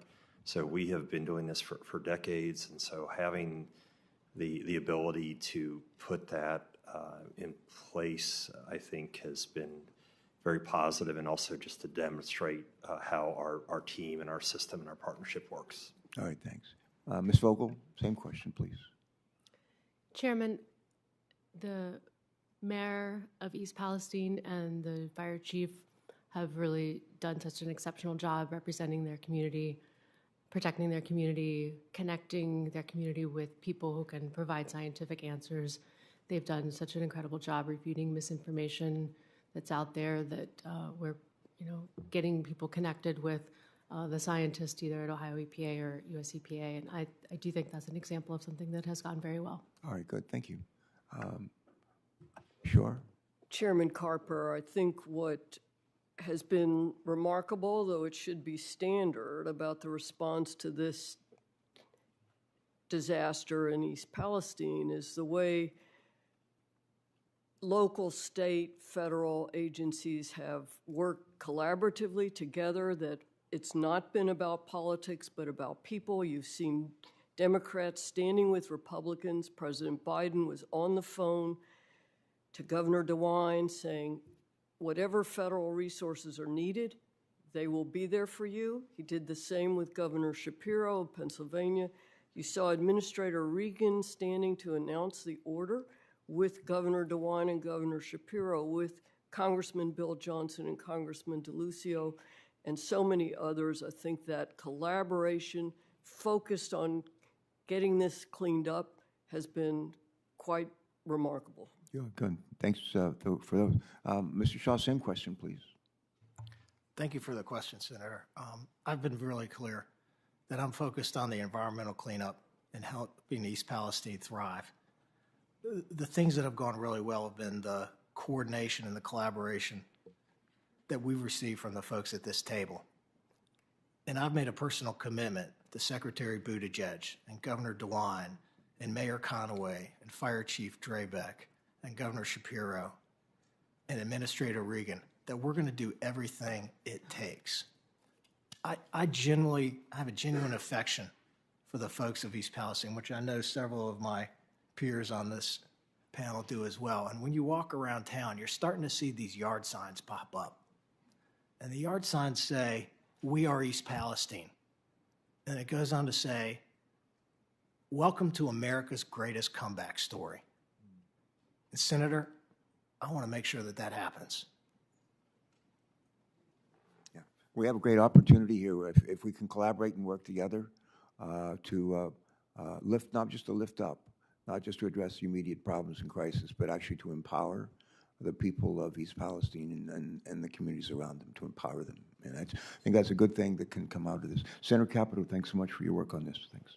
Thank you. And I think it's, in my opening statement, I said we need to find out what went right and what went wrong. So I really appreciate the comments of what went right. I'm going to go back to the other side. I'm still very disturbed about the communication issue, because we've seen it already in the panel. Ms. Vogel said initially there were some, you had the need to refute poor information, and that there were some communication gaps. Mr. Brewer has said that there were some communication gaps, at least as far as 1 car to 5 cars and maybe some other things. And I understand in the haze of what was going on at the very beginning, some of that is going to occur. Senator Stabenow said she didn't know, her governor didn't know that cars were being brought to Michigan carrying hazardous materials. And it seemed as though, even though the EPA has to okay where Mr. Shaw and Norfolk Southern takes this materials, it was a little passing, who's supposed to do it? I mean, Ms. Shore said that Mr. Shaw is supposed to, it seemed to me to be a shared responsibility, but we can't get it. All I'm getting back to is if you're sitting there in East Palestine or in Beaver County, Pennsylvania, you're seeing this huge pile of hazardous materials and you're smelling it. And the reason I'm coming from this has been from a community of Charleston, West Virginia that had a chemical spill in the early 2000s that everybody told us was safe to drink, but it still smelled. and you just lose your trust in what people are telling you. And this is what the neighborhoods and the surrounding areas are doing. So then when I ask the question, where is this material going? Both Ms. Shore and Mr. Shaw said it's going somewhere, but we don't know where. What does that do to trust?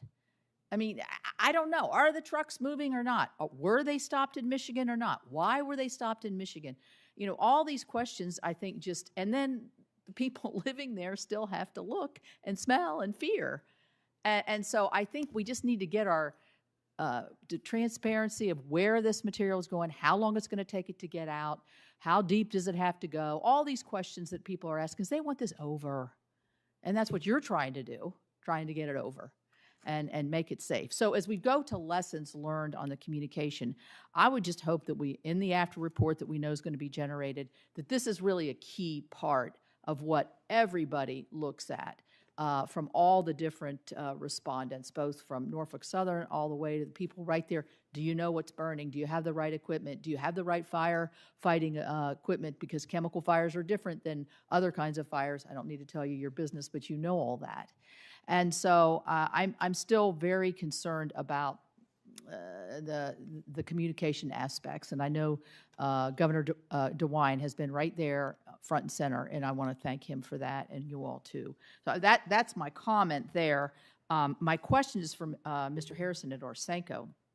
And the reason I'm interested in this is because that Ohio River feeds a lot of our water systems in West Virginia. So what's coming down through there and through is so critically important. Orsenko does a great job. I know you did multiple testings, but why were you uniquely positioned to respond as well as you did? Your information was coming out quickly. Your tests were coming out quickly.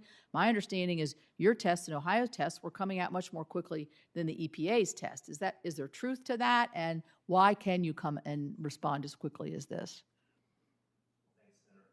We need your microphone. In Orsenko, I appreciate that. We have been working to protect the Ohio River as a drinking water, industrial water supply for 75 years. And so through our preparations, I have a great team of 22 professionals and our partnerships.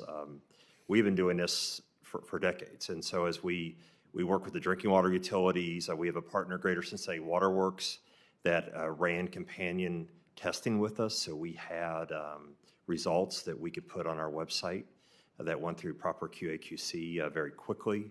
We had the encouragement of Governor DeWine and Director Vogel to get that up there as soon as possible. And so we've been doing that. We've been able to show a map of where the sampling is occurring, and we've been able to update that as we get new results from Greater Cincinnati Waterworks. And then we also have our screening data. So this is something that we prepare for. We work closely with our 30 drinking water utilities, our state agencies. And so although this is certainly a challenge, we respond and work through numerous spills. And so this is through preparation. Does anybody want to comment on my communication tirade I just had? Is there a ways to improve that? Or am I over-exaggerating? I'm just looking at it from the eyes of a homeowner sitting in East Palestine, seeing this mess in front of them and trying to figure out when can I make sure that I can bathe my child in the water and feel that it's 100% safe?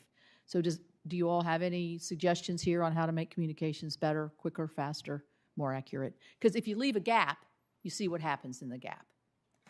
Ms. Vogel, did you have a suggestion? Senator, I can comment on one thing that Governor DeWine began doing about 2 weeks ago, is putting out a daily an email and posting on the website a press release that goes out daily that contains all of the facts that you're talking about, to say where exactly the waste is going, how much is going off-site, what sampling data is back, what test results are back, exactly to your point, to make sure that we are providing good information on a daily basis. Anybody else? Mr. Shaw? Yeah, Senator, similarly, we set up a website, NSMakingItRight.com, which has very similar information. It also has updates on how to get in touch with us, how to reach the Family Assistance Center. It points folks to the EPA website and testing data, the Ohio EPA testing data, and I'm asking for input from the citizens of East Palestine every day on how to make that website better. Anybody else? All right, thank you all. Oh, Ms. Shore? Director Shore? Ranking Member Capito, I just want to add that under the order, Norfolk Southern submitted a very comprehensive work plan to the Unified Command late Monday evening. It's being reviewed, and I've asked our team on the ground to issue weekly notices of here's the work plan for the week. Here's what you can expect to be done as residents. Here's what you may be seeing or hearing or smelling. Here's who to call if you have questions.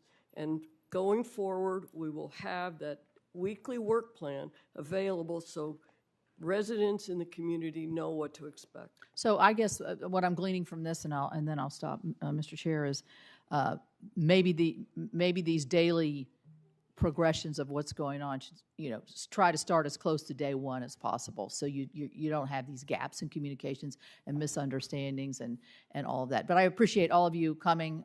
Thank you for what you're doing for the great citizens of Ohio and Pennsylvania, and we're right in there, right in between. So we appreciate that. Thank you.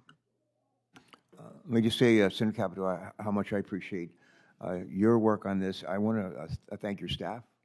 This has been very much a team effort, and I want to thank the majority staff as well. One is sitting to my right, the other is sitting to my left, but they're really a team, and I'm proud of that teamwork, and we're stronger together. I want to ask a question, if I can, Mr. Shaw, if I can. My staff just handed me some information about a Norfolk Southern train that we heard about just a little bit ago today, derailed in Calhoun County, Alabama. There are 30 train cars on the train. All were empty. Fortunately, the local sheriff was reported there are no injuries, there are no property damage. And so that's a good news, bad news story. But I spent a lot of my life in the Navy and airplanes and thought a lot about safety. And my wife worked for DuPont for many years, and she was very much involved with the safety company, as you may know, and she's thought a great deal about safety. When you look, and I might have this wrong, but we had the disaster at East Palestine around February 3rd. We had Springfield, Ohio, beginning of this month, Cleveland, Ohio, where one of your employees' lives was lost, and now the incident in Calhoun County. I understand the National Transportation Safety Board is going to be examining the safety culture of Norfolk Southern, and you probably welcome that. And if I were in your shoes, I would. But it's more than disconcerting; it's concerning, and it's a trend that is troubling to me, and my guess is troubling to you as well. So I hope that it'll get the kind of serious attention that it needs. When I was walking into the hearing, I was asked by the press, I'm sure as Senator Capito was what we hope to accomplish here. And I mentioned I had several questions that I wanted to see answers. One of those, what went wrong? How did this all happen at East Palestine? How did it happen? What went wrong? What are we doing to help the families whose lives have been upended and in any number of ways? And the other question that I mentioned coming into the hearing was, how can we reduce the likelihood that similar disasters like this will happen again in Ohio or Pennsylvania or Delaware or West Virginia? How can we reduce that? I've said forever, everything I do, I know I can do better.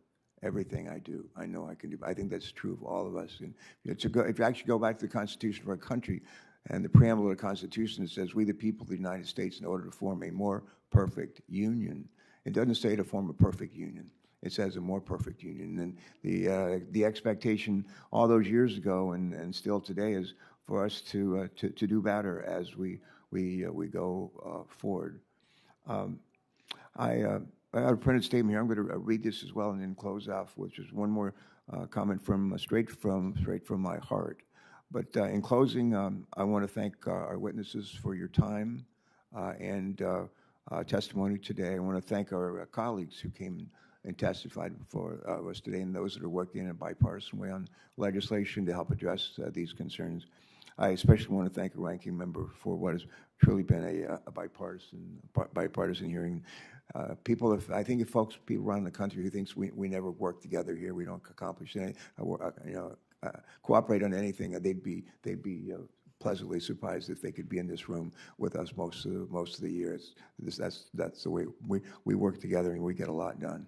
But today's hearing provided some much-needed answers for the American people. We've learned more about what happened the days and weeks after the Norfolk Southern train derailment and subsequent release of chemicals. We've also learned that EPA and its state partners were on the ground within hours and still there today.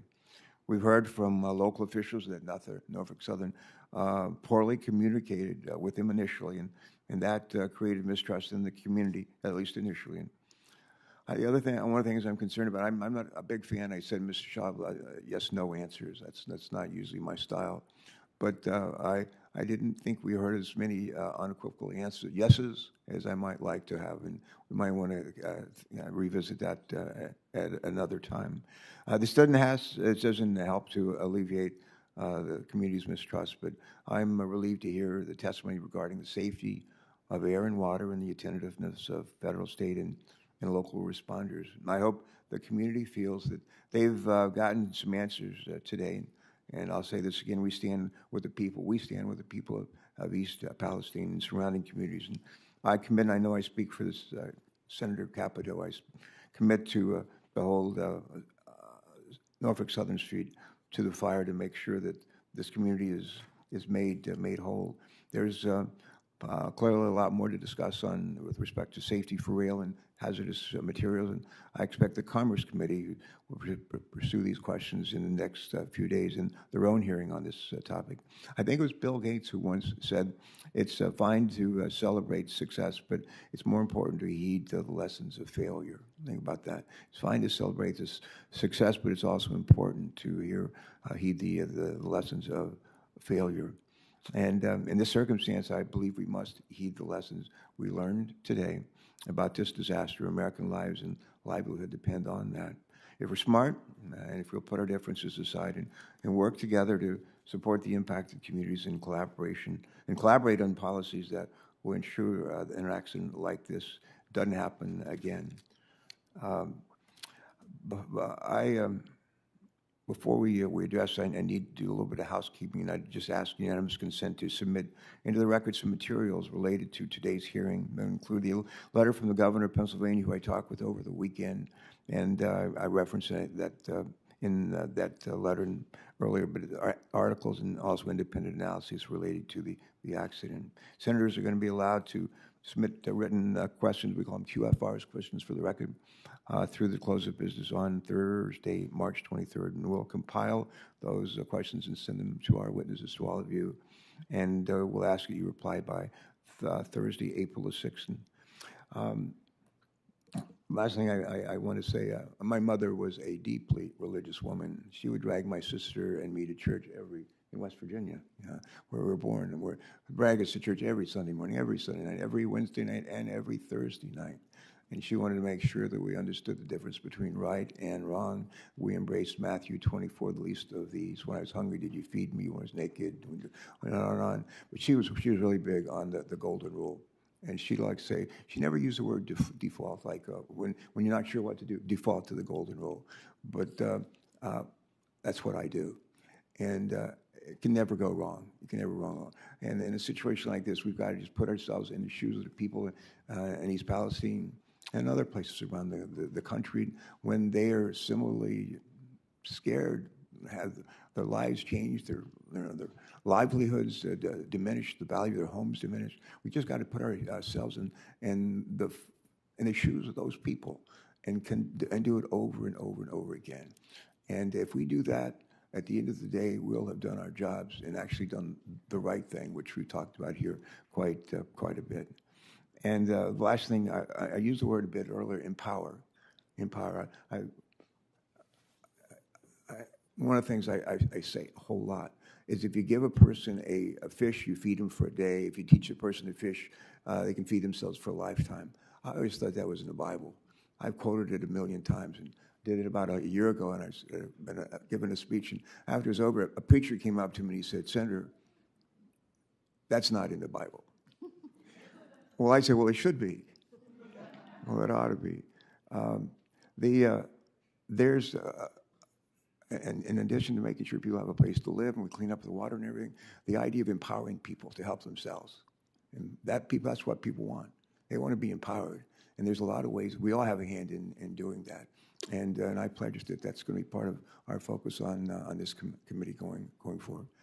And again, to a guy who used to ride the train a lot, Albert Einstein used to ride the train a lot on the Northeast Corridor 100 years ago.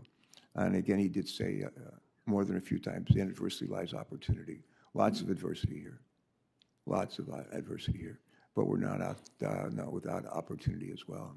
I think with your help and the folks that you represent, we're going to come close to realizing that opportunity. And if we do, the people in these communities that have been more than just disadvantaged, but really subjected to a terrible episode in their lives. But at the end of the day, I hope they'll say, well, they must have read the golden rule somewhere, because they've come through for us. With that, I think I already mentioned the questions for the records. I think so. With that, it's a wrap. We're done. Thank you very much. A lot more to be done. A lot more to be done. But thank you for your participation today.